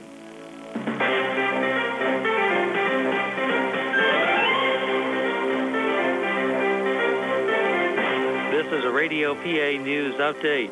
Pennsylvania State System of Higher Education Chancellor Dan Greenstein provided an update on the restructuring of the system during a joint hearing of the Senate Appropriations and Education Committees. Greenstein says the system's 14 universities cannot operate sustainably on the current appropriations granted by the legislature. If Pennsylvania is okay that a middle-class family will pay 45% of its income to send one kid to college for 1 year, if Pennsylvania is okay having the 7th most expensive higher education system, having the 2nd highest student graduating debt load. A State House committee has approved legislation that would provide protections when privately owned land is being converted for public recreational use. Tory Gates reports. By unanimous vote, the House Tourism and Recreational Development Committee passed an amendment which would provide protections for landowners, volunteers, and related organizations. The limited liability is to shield these entities if someone invited onto the property to assist in upgrades for recreational use is injured. The measure now goes to the full House. The Senate Banking Committee has approved a bill which would update Pennsylvania's banking code when it comes to mortgage operations. Representative Rob Mercuri talks about what his bill would do. This will update Pennsylvania's banking code to no longer restrict mortgage operations to within 100 miles of the physical branch. It will modernize and open up Pennsylvania's home lending market to remote locations across the Commonwealth. The bill now goes to the full Senate. And 2 Lancaster City police officers are being terminated after an internal investigation revealed they falsified COVID-19 records. I'm Mark Sims, and you're up to date from Radio PA. Did you know that you have a choice for your physical therapy provider? NovaCare Rehabilitation offers same-day appointments, and oftentimes you don't need a prescription from your doctor to see us. We will make sure that you are treated as an individual and will work directly one-on-one with you to help achieve your goals. You have tried the rest. Now try the best. NovaCare, Delaware Avenue in Uniontown. Phone 724-437-0556 to schedule your appointment today. Going on now at Sea Harbor's Chevy East. Our customers can drive away in a new 2021 Chevy Equinox for only $289 a month. Security deposit waived. Stop in for a test drive or visit SeaHarborChevyEast.com. Chevrolet, find new roads. Lease to GMF for well-qualified individuals, 24 months at 10,000 miles yearly, to $3,000 cash rate equity down with GM Lease Loyalty or GM Lease Conquest. Security deposit waived. Payment is plus cash title fees and first payment. Sale ends November 1st, 2021. While supplies last. Call dealer for all other details at 724-668-2231. When you need a vaccine, look to Peachin Pharmacy as a partner in your health. Peachin Pharmacy has all of the COVID-19 vaccines, including boosters, at no cost to you. They also have the shingles and pneumonia vaccine. Schedule online, by phone, or just walk in. When you are ready, get your vaccine at Peachin Pharmacy, located in downtown Connellsville. Peachin Pharmacy, your local pharmacy. On November 2nd, vote for Jason Cox, your nominee on both the Democratic and Republican ballot for magisterial district judge in the city of Uniontown. Jason Cox is happy to see all of our local student athletes working hard on and off the field and would like to wish all of our local teams the best of luck this year and in all their future endeavors. Remember, on November 2nd, vote for Jason Cox, your nominee on both the Democratic and Republican ballot for magisterial district judge in the city of Uniontown. The Catholic War Veterans Post 1669 at Hopwood are proud supporters of local high school sports. For more information on the programs that the Catholic War Veterans provide, log on to the Catholic War Veterans website at www.cwv.org. You can also visit the Catholic War Veterans Post 1669 on Facebook or phone 724-437-3088. That's 724-437-3088 for the Catholic War Veterans Post 1669 in Hopwood. All across the nation, we are here for our communities. We're doing our part to get supplies where it's needed in order to fight COVID-19 together. It feels good to be out there to assist our community. I would like our friends and family to know that your National Guardsmen are always ready and always there.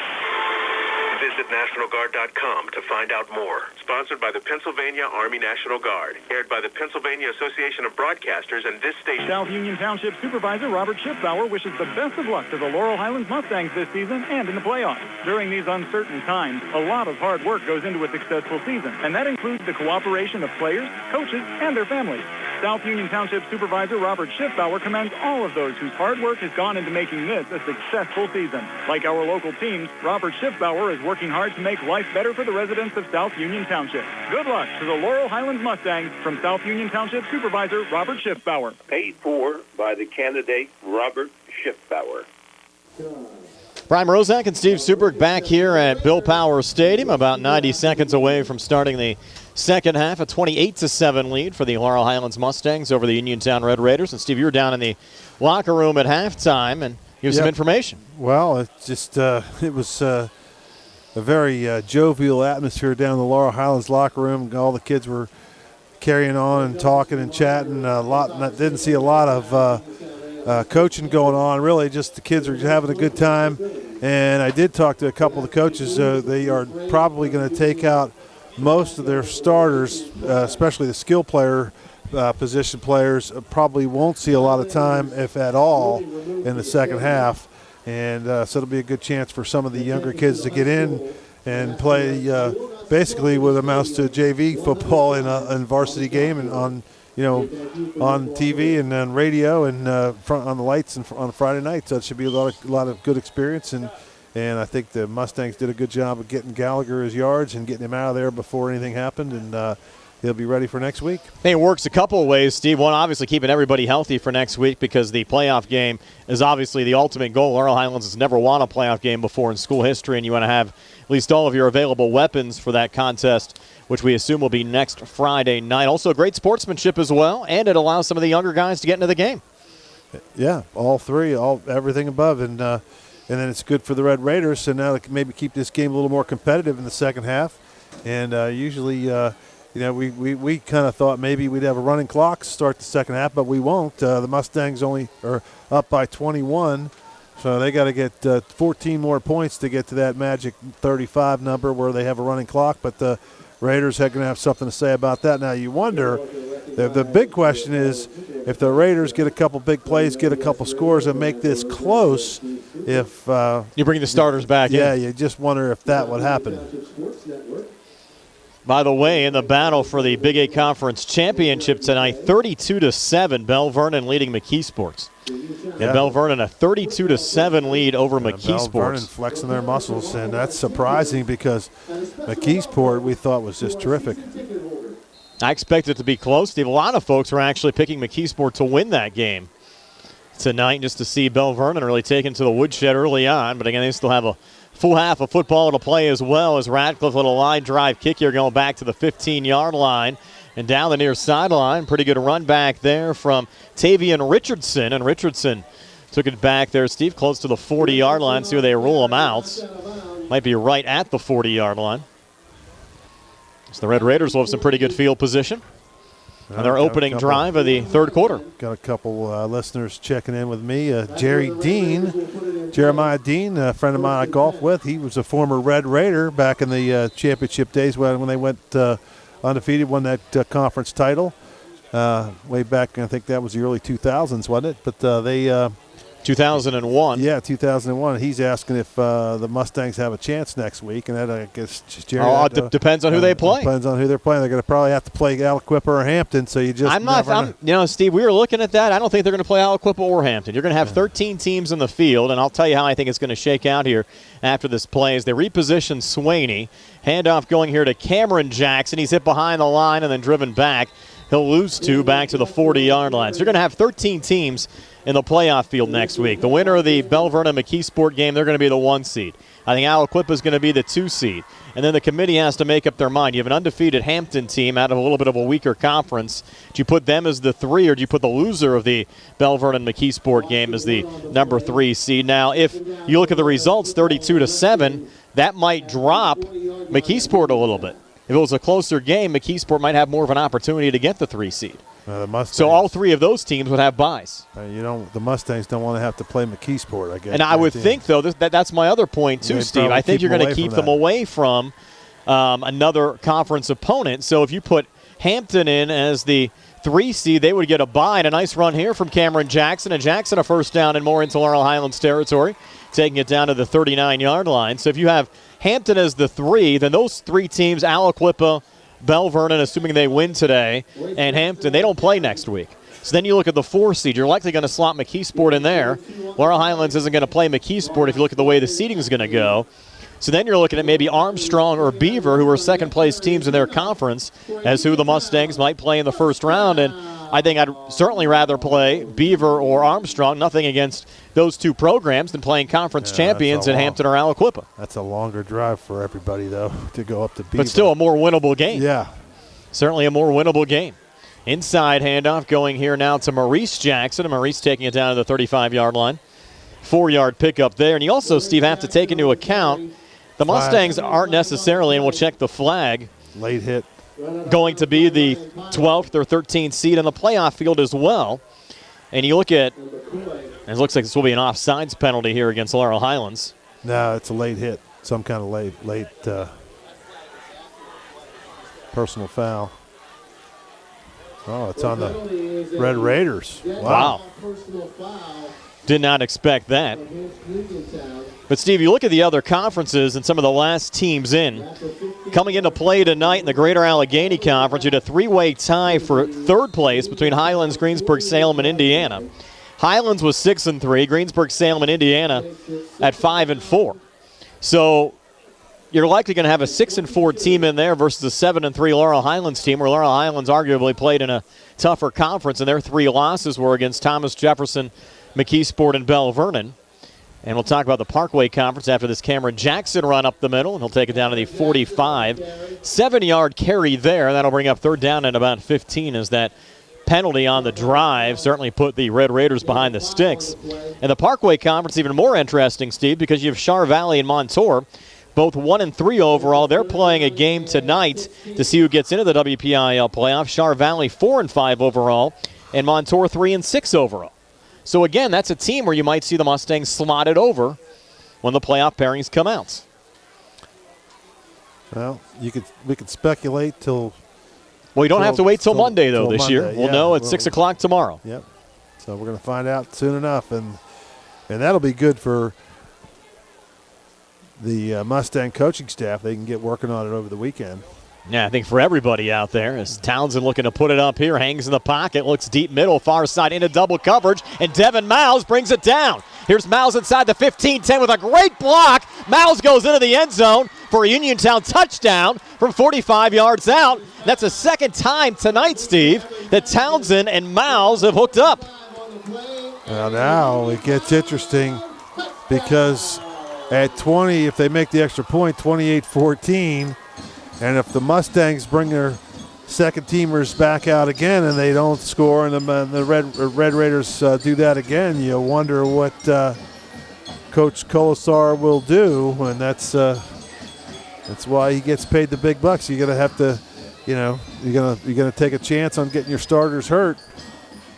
I initially thought, that was a pretty dangerous pass into double coverage, and Miles just kind of came underneath the coverage, made the reception, got a great block down the field, and scored the touchdown. Extra point good. And as you said, Red Raiders back to within 2 touchdowns. It's Laurel Highlands 28, Uniontown 14. We're back in 60 here on the CR Product Group High School Sports Night. UPMC Centers for Rehab Services on Wayland Smith Drive offers cutting-edge physical therapy. Jim Burns and his staff are residents of the community, treating sports injuries, neurological conditions, back pain, sprains and strains, joint replacements, hand injuries, and other conditions. They treat you efficiently and safely by taking all necessary precautions while disinfecting the clinic regularly. All insurance accepted. Experienced therapists. Convenient location and hours. Part of the community. Call the office with a prescription from your doctor or schedule by direct access 724-437-7500. When it comes to protecting all your stuff, wouldn't it be great to have one place that protects it all? Here's some good news. Uniontown Allstate agent Russ Flaho is the only insurance agent you need to help keep tabs on protection for all your stuff. Everything from your home, car, and boat to your motorcycle, snowmobile, and ATV. Stop by Allstate agent Russ Flaho's office today on Lebanon Avenue. Are you in good hands? Subject to terms, conditions, availability, Allstate Fire and Casualty Insurance Company and Allstate Vehicle and Property Insurance Company and affiliates. Back here at Bill Power Stadium, another squib kick there from Humboldt, picked up by Hunter Kuzier at the 22-yard line. And Hunter looking for running room here, has the 30.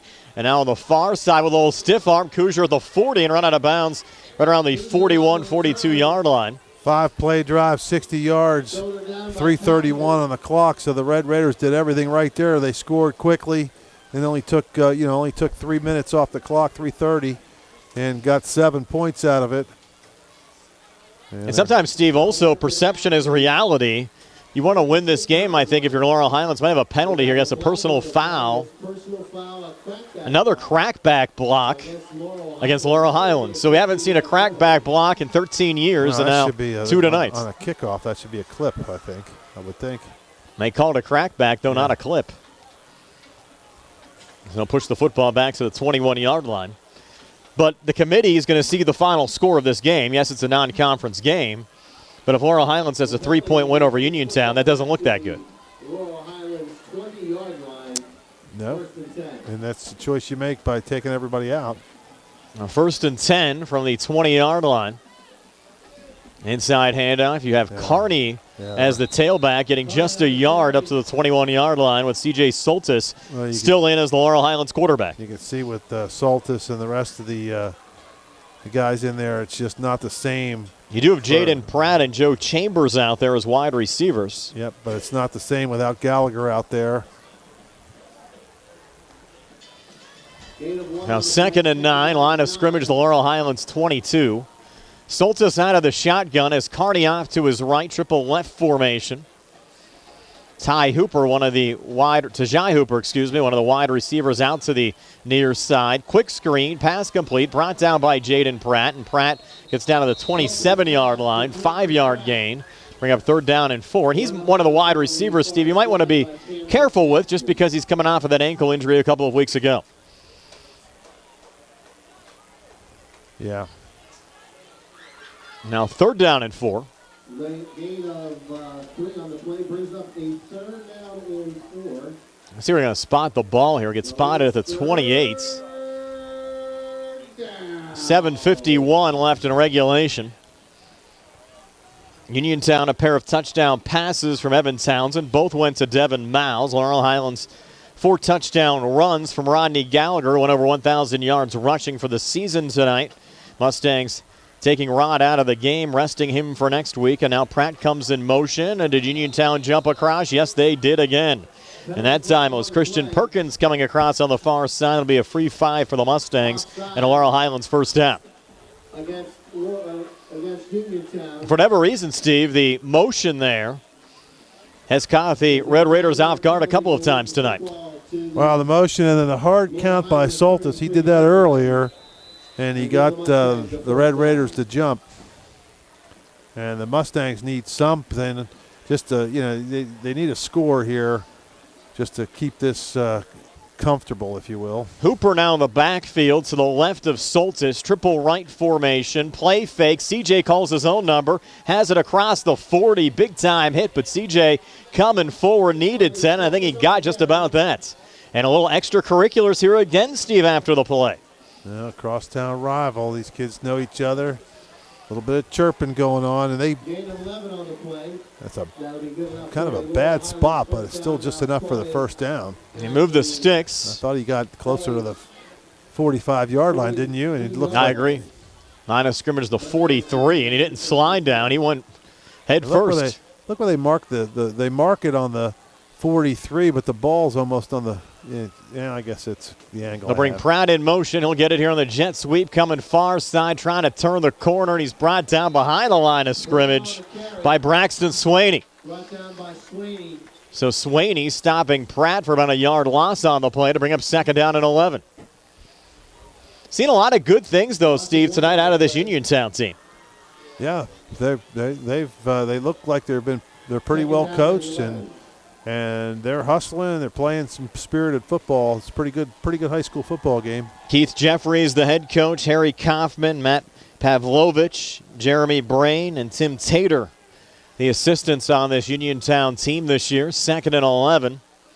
Line of scrimmage back to the 42. Soltis puts it up, has Pratt, high pass brought down into Uniontown territory. Breaks a couple of tackles down the near sideline inside the 40. And run out of bounds here at around the 37-yard line. Run out of bounds by About a 25-yard gain there for Laurel Highlands. Down to the 37. Another first down here for the Mustangs. the game is good. But I mean, the improvement, Steve, more than evident on the Uniontown side after, what we've seen from the Uniontown program. 35-game losing streak over a 4-year period, picked up a pair of wins so far this season, and just the improvement we've seen from the Perry game in early September to the performance we've seen out there out of the Red Raiders here today. I think the whole coaching staff and the players should be commended. Soltis in trouble, and they'll get him from the backside. Sacked and brought down. Just held it a little too long, just waiting for some things to develop. He had an opening to step up in the pocket and maybe take off and run. Gallagher would have probably got some big yards there, but he just chose not to run.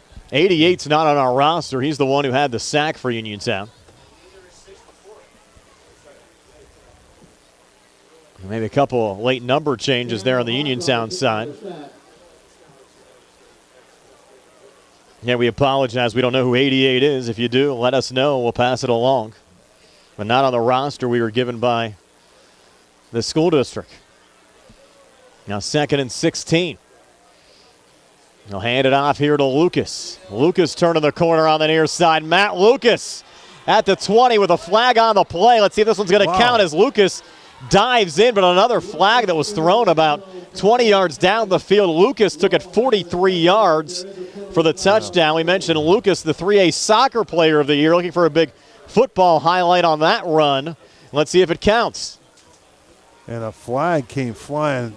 The official threw it 40 feet up in the air. Did you see that thing flying? And everybody's coming back, so official hasn't indicated what the penalty was. A hold on the Mustangs. We have 5:07 left here in the third quarter. 28-14, Laurel Highlands over Uniontown.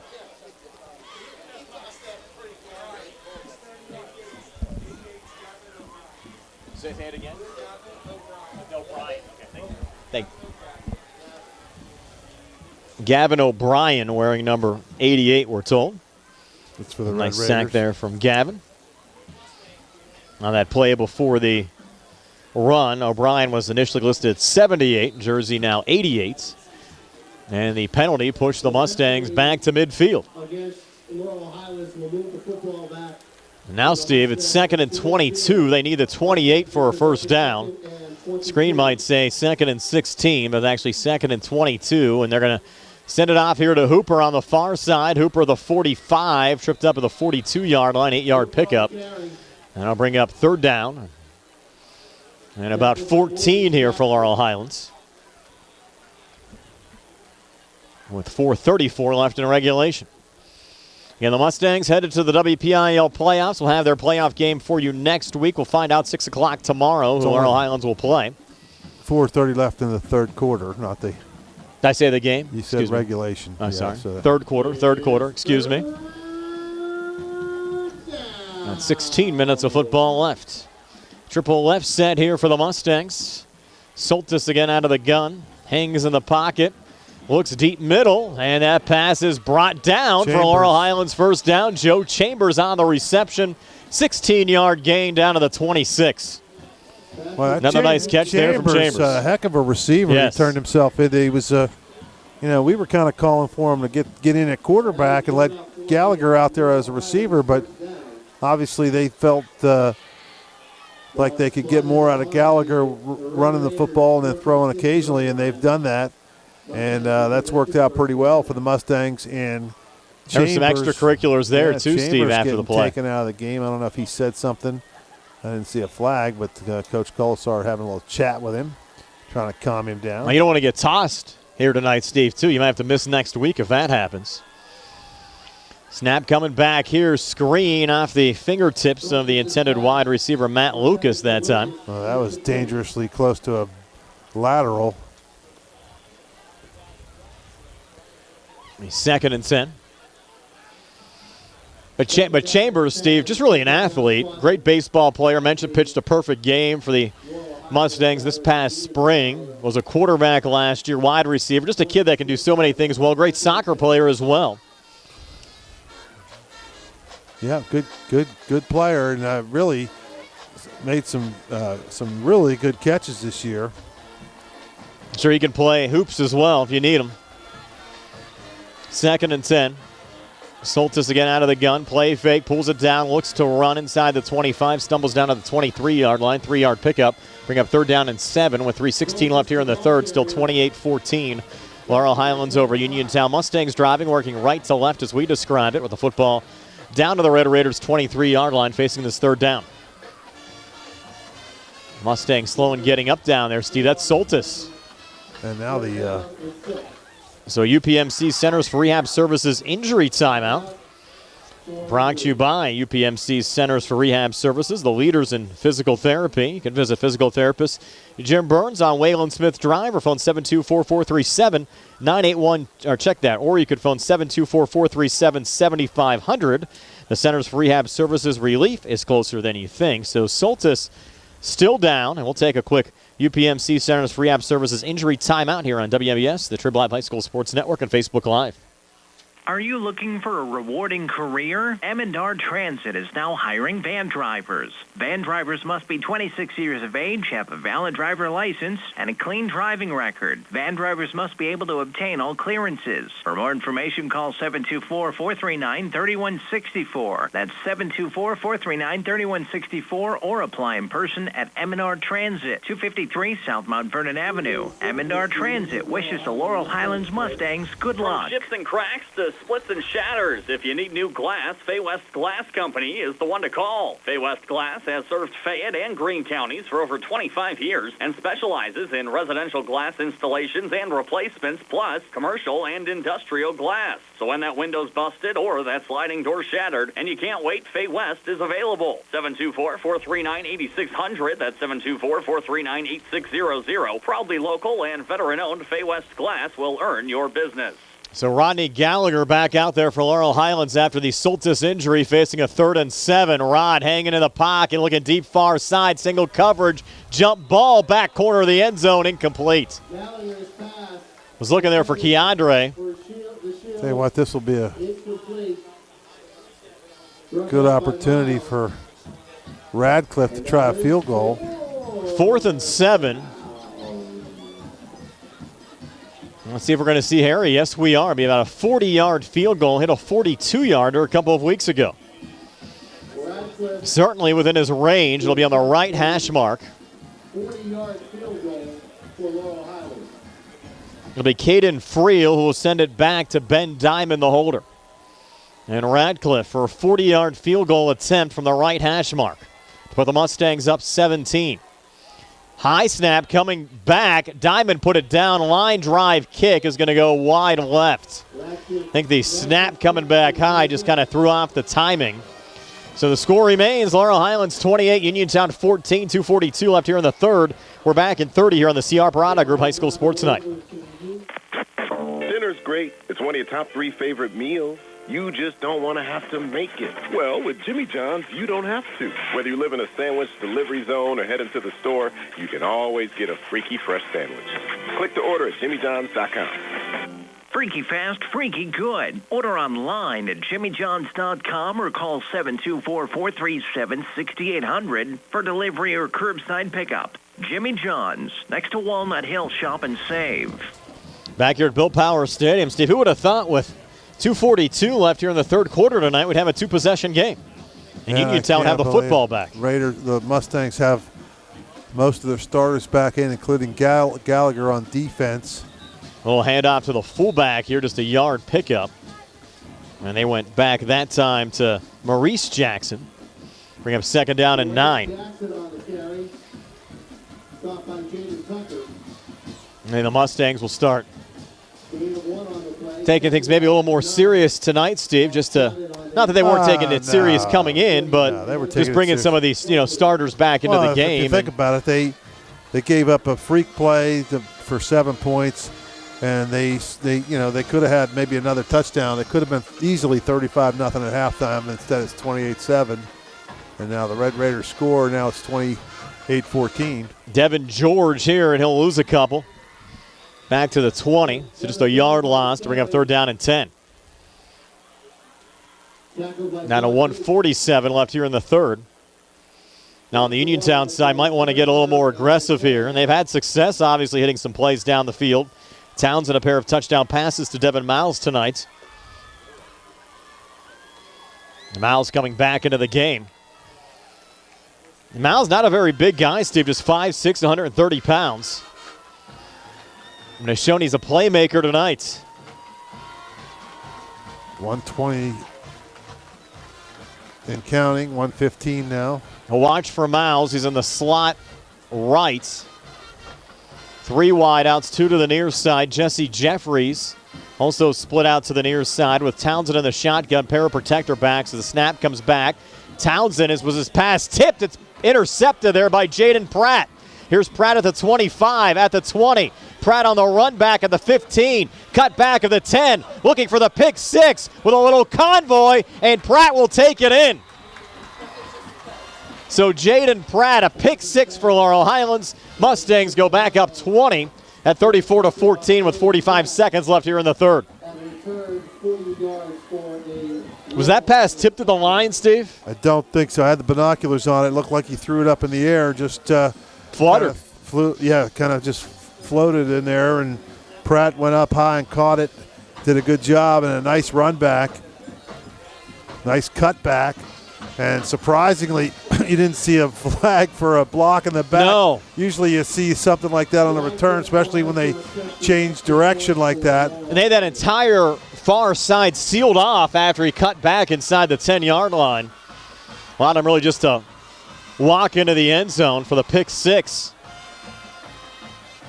Now Radcliffe to add the extra points with a lead back up to 21. Clean snap coming back this time. Harry's kick up on the way and good. So with 45 seconds left here in the third quarter, it's 35-14. Laurel Highlands over Uniontown. We're back in 60 seconds here on the CR Parada Group High School Sports Night. Are you looking to list or sell your house? Now is the time to let the professionals at Caldwell Banker Laurel Ridge Realty help you with all of your real estate needs. Caldwell Banker Laurel Ridge Realty has 2 convenient locations to better serve you. In Uniontown area, 724-437-7100, or in Connellsville area, 724-628-7200, and speak with one of our real estate professionals. Visit our website, caldwellbanker.com. We have been proudly serving Western Pennsylvania area for over 30 years and look forward to helping you with all of your real estate needs. Broker Paul Borch Jr. Did you take your medications this morning? Apothecary Pharmacy now offers Apotipacks. All your medications come in pre-sorted packs organized by the date and time you take them. From seniors to caregivers to parents whose children take medications at school to travelers, Apotipacks helps people know when and how to take their medicines. It's free to make the switch from bottles. Call us at 724-437-7801. That's 724-437-7801 to get started with Apotipacks. Ask us about free delivery. Back here at Bill Power Stadium, 35-14. Harry Radcliffe to kick off again for Laurel Highlands. And Harry will send it away. Little one-hopper here in front of Cameron Jackson, a little bobble, and then Cameron picks it up here at the 15. He'll run out of bounds at the 16-yard line. That's where Uniontown will start 1st and 10. We'll see how they respond after the interception thrown on the last drive from Evan Townsend. Pick 6 returned for a touchdown from Jaden Pratt. That was Pratt's second interception of the season for Laurel Highlands. The Mustangs back up 21. With 39 seconds left here in the third. Well, if anything, it's going to make it look a little better in the paper tomorrow. Yes. And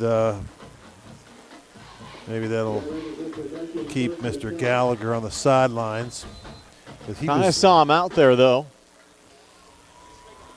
He is out there. Lined up as a defensive back on the far side. Shields. Matt Lucas in there. Yep.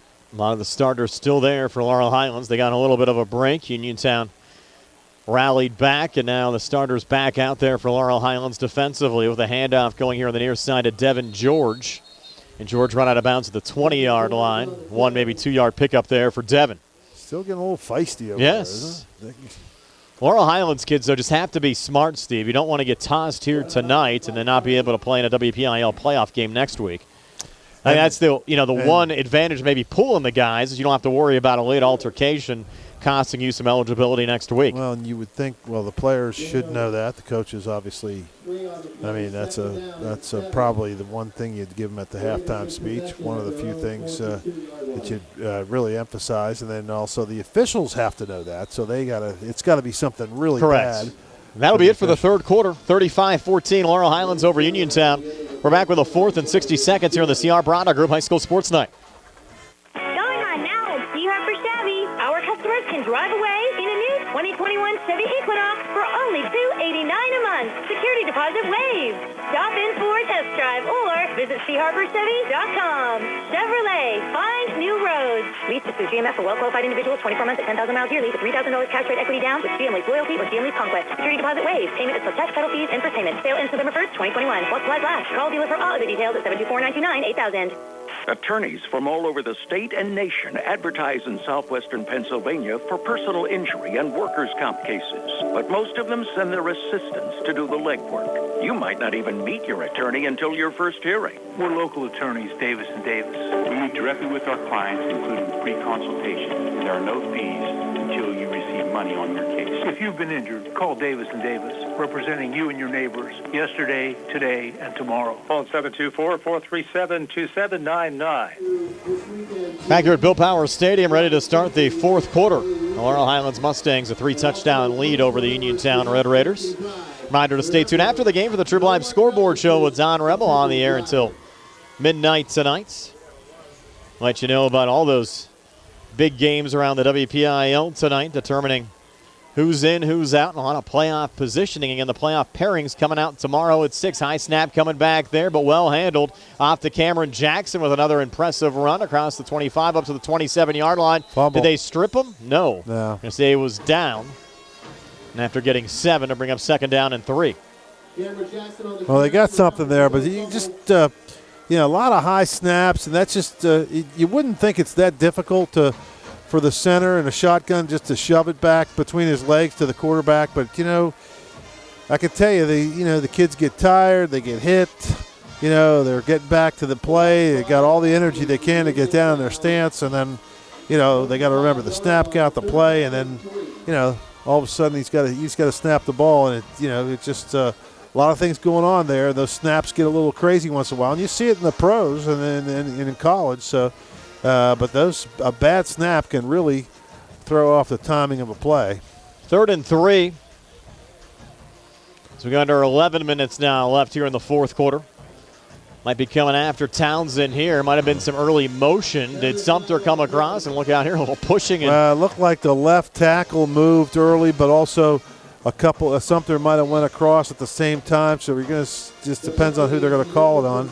It's going to go a ball start there on Cal Ray. And it was really close to both players move at the same time, but I guess a tie goes to the offense, which is not good for them. No, not as far as penalties. And again, Ray and Sumter, a little pushing and shoving there after the play was whistled a lot down. Of extra stuff going on. Obviously, the one thing about the these fields like Uniontown and Laurel Highlands with the track, the athletic track around the fields, it makes the stands and the press boxes farther away from the fields. And we don't have any spotters up here either, so sometimes we're not as quick to call a play. It's just because of the fact we don't have folks spotting out who's on the ball all the time. Try to get to it as quick as possible. Here's Townsend with some pressure coming again. Be an incomplete pass and just short hopped Jesse Jeffries, the intended wide receiver on the far side. That was over to Jeffries, and I think he threw it at his feet on purpose because Jeffries was going to get tackled for a loss. Sometimes an incompletion like that's a pretty good play by the quarterback just to kind of get it out of there and avoid the big play going against you. And again, here we are punting again, and it's just a dangerous situation. You got number 70 is the long snapper. That's Christian Perkins. Yeah, Perkins. He's going to fire it back there to the punter. Michael Harem, who's standing back at the 9-yard line. Gallagher back deep at the 45. I think it's going to be a clean snap coming back to Harem, who will send it away. Let's see what Gallagher can do here from the Laurel Highlands 49. Gallagher looking for running room. Nothing on the right. Comes back to the left in Uniontown territory inside the 40-35, and he's still in bounds inside the 30 and finally brought down flag at the 27-yard line. Surprise there. The flag is at the 19-yard line in the backfield of where the punt was, so that might be could be a flag on the Mustangs. Just the way the official looked like somebody wrapped around, maybe a defensive holding at the line of scrimmage. Now, Steve, are you surprised? You were obviously a punter at West Virginia, still hold the record for most punts down at West Virginia. Looking at these punt formation lineups for Uniontown, Harem only about 10 or 11 yards back of the line of scrimmage. Normally the college pro game, you see 15 yards back. What's your observation of that? Do you generally see that more of a high school game being a little bit shorter? You know what? Here's the thing. That I don't really mind that, and I'll tell you why. When I played, we'd get about 14 yards behind, which is fairly normal, 15 sometimes if you got a good long snapper. And I did at West Virginia. And Penn State, back in the day, they used to line up their punters 11 yards behind the ball. Which is similar to what we saw there from Harem. Yeah, and they would force all the rushers to the outside so the punter would kind of go up in the middle. So, and that's probably not a bad play because, one, it's easier for a kid in high school to snap at 11 yards than it is 15. I just worry about it getting blocked. Well, but the problem is they have guys on the outside, the gunners going down, so that's two guys away from the middle, and then they got the smallest guy in the field as your protector back. Correct. So Makes it even tougher. And they only have one of them. So now you see in a lot of college and pros, you'll see three protector backs there right behind, in the backfield, kind of in front of the punter in between the line. So it's a little bit different. So that's kind of they got half of it right, but I don't know. I'd like to see them have somebody, an extra person there. But if you're going to put two gunners out there, those are the guys that should be your protectors. And not worry maybe at this level as much about the gunners as you would. Well, if you think about it, if you want to make sure you get the punts away. If you would take the two guys on the end in the interior and put those back as the protectors, you'd have less people in the middle, and you can still have your gunners out there, and you're forcing everybody to go around. Correct. And the punter goes up in the middle, and it's an easier snap. But it's getting a little technical, and these guys are.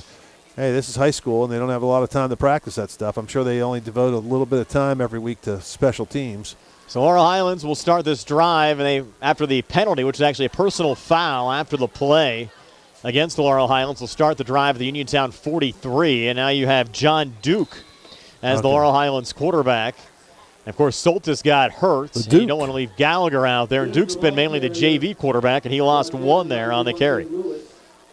Good opportunity for Duke to get in there.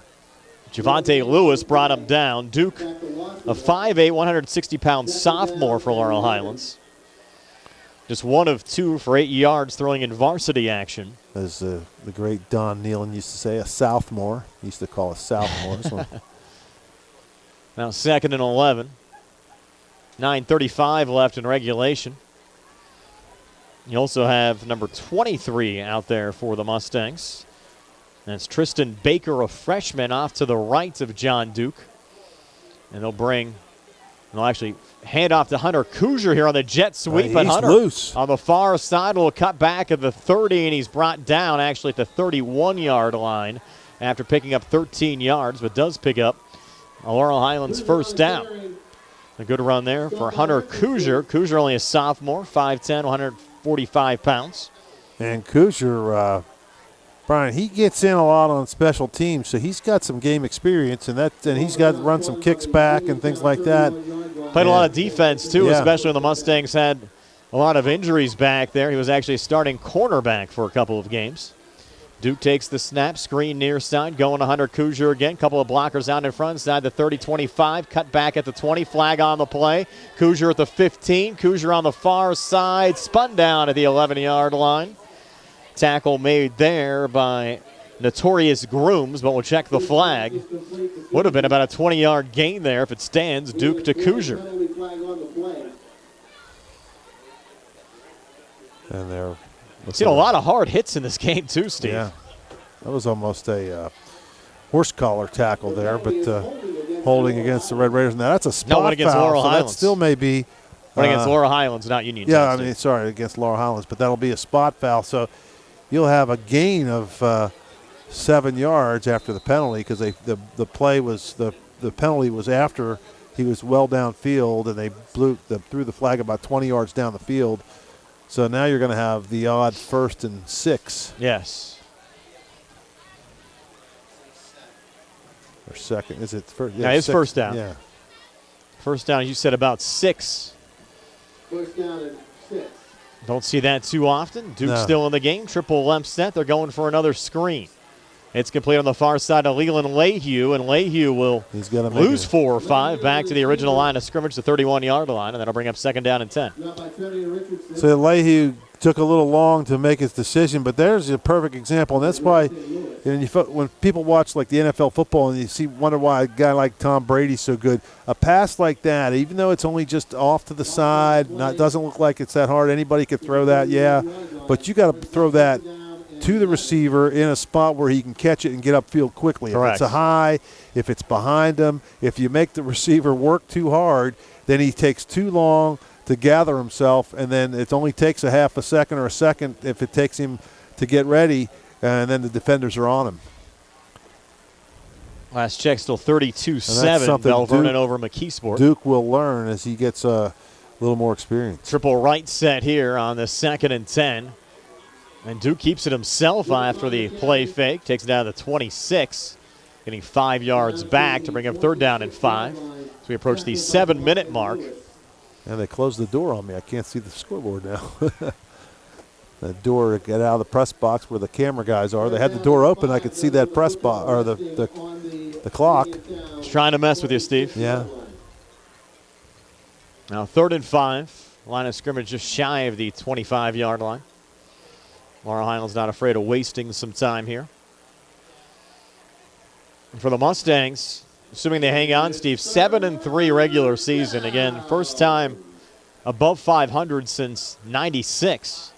First time in the playoffs since 2015. Kuzier again comes in motion, and off that motion, Uniontown jumps off sides again. Yeah, number 66, defensive tackle for the Red Raiders. At least about the 3rd time we've seen that in this game. Get his number here. It's got a lot of. Because they had a lot of number changes. I don't have a 66 on the roster for the Red Raiders. They changed around some numbers based on what we had. That might have been Lewis, Javante Lewis, because they changed. I don't know if they changed his number. Well, Gavin O'Brien got changed from 78 to 88. Yeah, he was 73. I don't see a 73 out there, but either way, it was a Red Raiders offsides. Kuzier coming in motion again, but Duke's going to look deep far side and has a man in the end zone for a touchdown. Number 6. That would go to Caleb Rafel. So Rafel, the 5'10", 135-pound junior, picks up his first touchdown of the season, and Duke throws for his first score. And good to see that, Steve. Yep. A couple of guys looking up. Yeah, he made a nice throw, threw it up throw it up to the left corner of the end zone, had good coverage, but Rafel just went up there and stole it. Now Radcliffe trying to go 6 for 6 on extra points. Another late substitution coming out here. As Ben Diamond awaits the snap.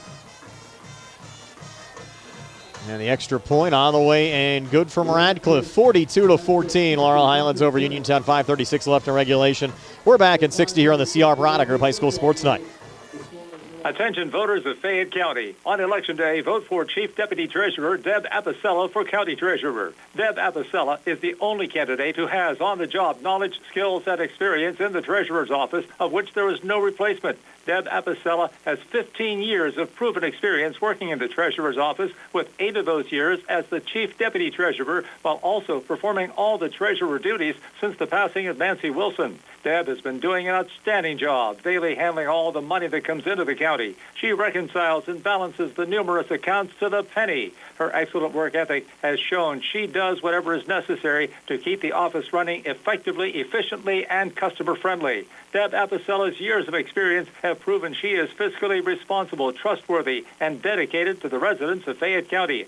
On November 2nd, vote for proven experience. Vote for Deb Apicella and keep her 15 years of experience in the Treasurer's office. Paid for by friends of Deb Apicella.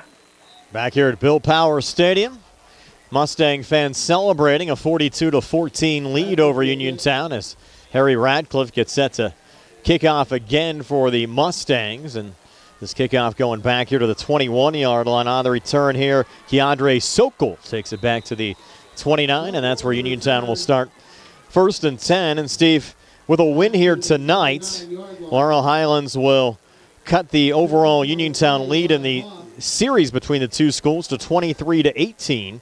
We mentioned this is the first time they've played since 2017. They actually met every year from 96 to 2017. But we've seen some gaps where the schools did not play. They did not play in 1994, 1995. Also didn't play in 89, 87, 84, 81. And also 1968 through 1972 they didn't play. And, of course, didn't play from 2018 through 2020 before meeting again this year. And we'll see what the future holds as well, with Uniontown continuing to play as a WPIL independent. Of course, Laurel Highlands will get a WPIL schedule, but Uniontown will have some more scheduling options, with at least Brownsville now going as an independent. It's going to be interesting to see what the school boards from Connellsville and Fraser do in the next couple of weeks as well. Number 1's at quarterback. That's Devin Mouse. Yeah. Mouse caught a couple of touchdowns, now running this Uniontown offense with an inside handoff, and they'll lose a yard here back to the 28-yard line. Tell you one thing I like, Brian. Like you said, I like the way the Uniontown Red Raiders are playing. They're competing. They're playing, we can't hear what's going on down there, but obviously there's a little bit of chirping going on from both teams. And you have 40 kids on the roster, so it's showing the kids want to play, and that was the issue you had last year. Well, I'm watching what happened after that score when we went to commercial break. The kids are coming off. They're getting a little slower walking off the field. But the Coach Jeffries, Coach Brain, Coach Kaufman really encouraging those kids, patting them on the hats, keeping them up, trying to keep them in their minds in the game. Yeah, the right group of coaches working with this team right now. The guys are really doing a good job, and the kids are still playing hard. And it's evident when watching this team as Miles, another fullback handoff. And getting back to the line of scrimmage, maybe gaining a yard or two on the play. I think that was 36 there. Thought it was Swaney, and actually and the Mustangs, 36 is another number we don't have on our roster. And the Mustangs have to be pleased with Mr. Duke in at quarterback. They're able to score again and build this lead. The score is going to look pretty good in the paper tomorrow at 42-14 if it stays like that. That's not going to hurt them in the rankings or in the standings or anything like that. But 28-21 would have hurt. Yes. That would have hurt. I think somebody sees that and they think, this team's not very good. They only beat a 2-win Uniontown team by a touchdown. Correct. 42-14. If you don't kind of look inside the numbers, you might think, it was a 42-0 game, and you gave up a couple of late touchdowns with your JV team. Wasn't exactly that way with Uniontown striking first, but Laurel Highlands gave plenty of rest to their starters throughout the course of the game here today as Miles pulls it down, looks to run as the 35-40. Nice run here again from Devin Miles, who gets spun at the 50 and takes it into Laurel Highlands territory down to the 46-yard line. 24-yard run there for Devin Miles, who's been very impressive, already a pair of touchdowns in this game for Uniontown. Looks like a Kyler Murray out Yes. there, just like he's just a little guy running around. And he just kind of, everybody went to the right, and he kind of spun around and went to the left, and nobody was there. And he's got some speed going around that corner. And Uniontown maybe trying to get another. I'm sure they are trying to get another score here late. You know the Mustangs want to keep this at 14. We go under 3 minutes left in regulation. A little confusion in the backfield. Miles resetting his troops. 3 wideouts, Twins to the far side, fumbles the snap, and Uniontown able to get back on. It goes no gain on the play. And that's something, it's like I said, that most of the kids are growing up now in the shotgun most of the time, so they're not used to going under center. A lineman there, Steve, got rolled up for Uniontown. It was 77, Gary Smitley III. It's another UPMC Centers for Rehab Services injury timeout. Brought to you by UPMC Centers for Rehab Services, the leaders in physical therapy. Visit physical therapist Jim Burns on Wayland Smith Drive. Phone 724-437-7500. The Centers for Rehab Services relief is closer than you think as Smitley gets helped off the field. Time to light the cigar, I guess, because the Union or Laurel Highlands coaches are packing up their headsets. Yep, they're out of here. Up in the press box, and they're going downstairs to celebrate with their team. 7-3 regular season. Again, have to commend Coach Colasar and his staff. Where they beat everybody, Steve, they should have beat this year. I mean, if you look at the schedule, that was kind of always the issue in past years. Is Miles in some trouble here trying to get out of here? And he does look like Kyler Murray. Pulls it down inside the 45-40, breaks a tackle, the 35, takes it down to the 30-yard line, 16-yard pickup. But how many times you got into those games against the teams like Trinity, Ringgold, West Mifflin? Again, not to take anything away from any of those programs. And you think, well, you need a big win, and you don't get the big win. They won all those games this year, and that's why they're in the WPIL playoffs. They won some games that they weren't supposed to win. I mean, I don't think they were supposed to beat Ringgold. I mean, I thought Ringgold outplayed them, and they somehow stole that one. And that was just a result of the Mustangs playing hard, staying in the game, get a turnover at the end. And that was early in the season, and they took advantage. Yeah, a game like that basically got Laurel Highlands into the playoffs. But if you remember, that was a game you didn't do. You correct. were I was sick that night. Yeah. Yes. And that was a game I thought, Tony and I both thought the Miles a little Ringgold, deep. Sorry there, Steve. Deep handoff in the backfield. They'll lose 5 back to the 35 as that one went back to Notorious Grooms with 1:16 to play. Go ahead, continue your thought. Yeah, I was just going to say, they just Ringgold looked like they were manhandling. Remember, we couldn't believe that the Mustangs could not stop the run, and that kid was running up and down the field. And I watched it at home. And then he fumbled in the late in the fourth quarter and gave the Mustangs the ball, and they were able to score. But this Miles kid, he looks a little bit like Kyle Murray. He runs around. We haven't seen him throw yet. He's just very small. He's a senior, unfortunately, for Uniontown. They won't have him back next year. And they list him at 5'6", 130. He doesn't look like he's 5'6" to me from here. That's why I asked Coach K during one of the commercial breaks. Rob was in front of us. If he plays basketball, he said he came to some open gyms, but he's just an athlete and a good kid that sometimes down the field. That one was skipped. They're going to rule it incomplete. Yeah, there's intended a there example. for Tavian Richardson, who's another basketball kid there for Uniontown. And that's what we talk about. Little pass like that, he's only throwing it. I know, he hasn't thrown a lot, but he threw that ball had to go like 7 yards to his right, and he threw it in the ground. And that's something, he hits him in stride. That's a 15-yard gain. Correct. And it doesn't, you just take it for granted. Everybody wants to throw the long out down the field, but those little passes, make a lot of hay on those passes. Yeah. 3rd and 14, 27 seconds left in regulation. But that's nice. Is nice to get this kid some minutes here. This Miles, and he's capable. I mean, really could have be a nice little tailback. Nice to be back at Bill Power Stadium tonight as well, Steve. Yeah. First time we've been back here in a while. And had a little Mama Maruca's pizza before the game. One of our sponsors. Very, very good up here in the press box. I kind of had a sausage and pepperoni. I like that. I know you like the sausage. A little miscommunication there in the backfield. Ends up going there to Grooms, and that's another talented basketball player. Notorious picking up a couple of yards. Remember, Notorious, Steve was a ball boy back in the day for the Uniontown Red Raiders. That could be the final play. We're down under 10 seconds. And the teams come out to shake hands, and that'll do it. 42-14, your final score. Laurel Highlands over Uniontown.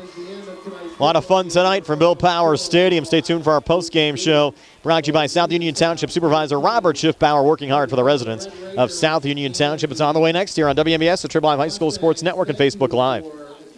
Go mobile with First Federal of Greene County. Get security and convenience with First Federal's updated app. Turn off lost or stolen credit cards, check balances, manage card limits, deposit checks, pay bills, all with the swipe of your finger. Don't forget the Card Valet mobile app to further protect your debit card. Visit the Apple App Store or Google Play to download the app. Visit firstfederalofgreene.com for more information. First Federal Savings and Loan Association of Greene County. Member FDIC, Equal Housing Lender.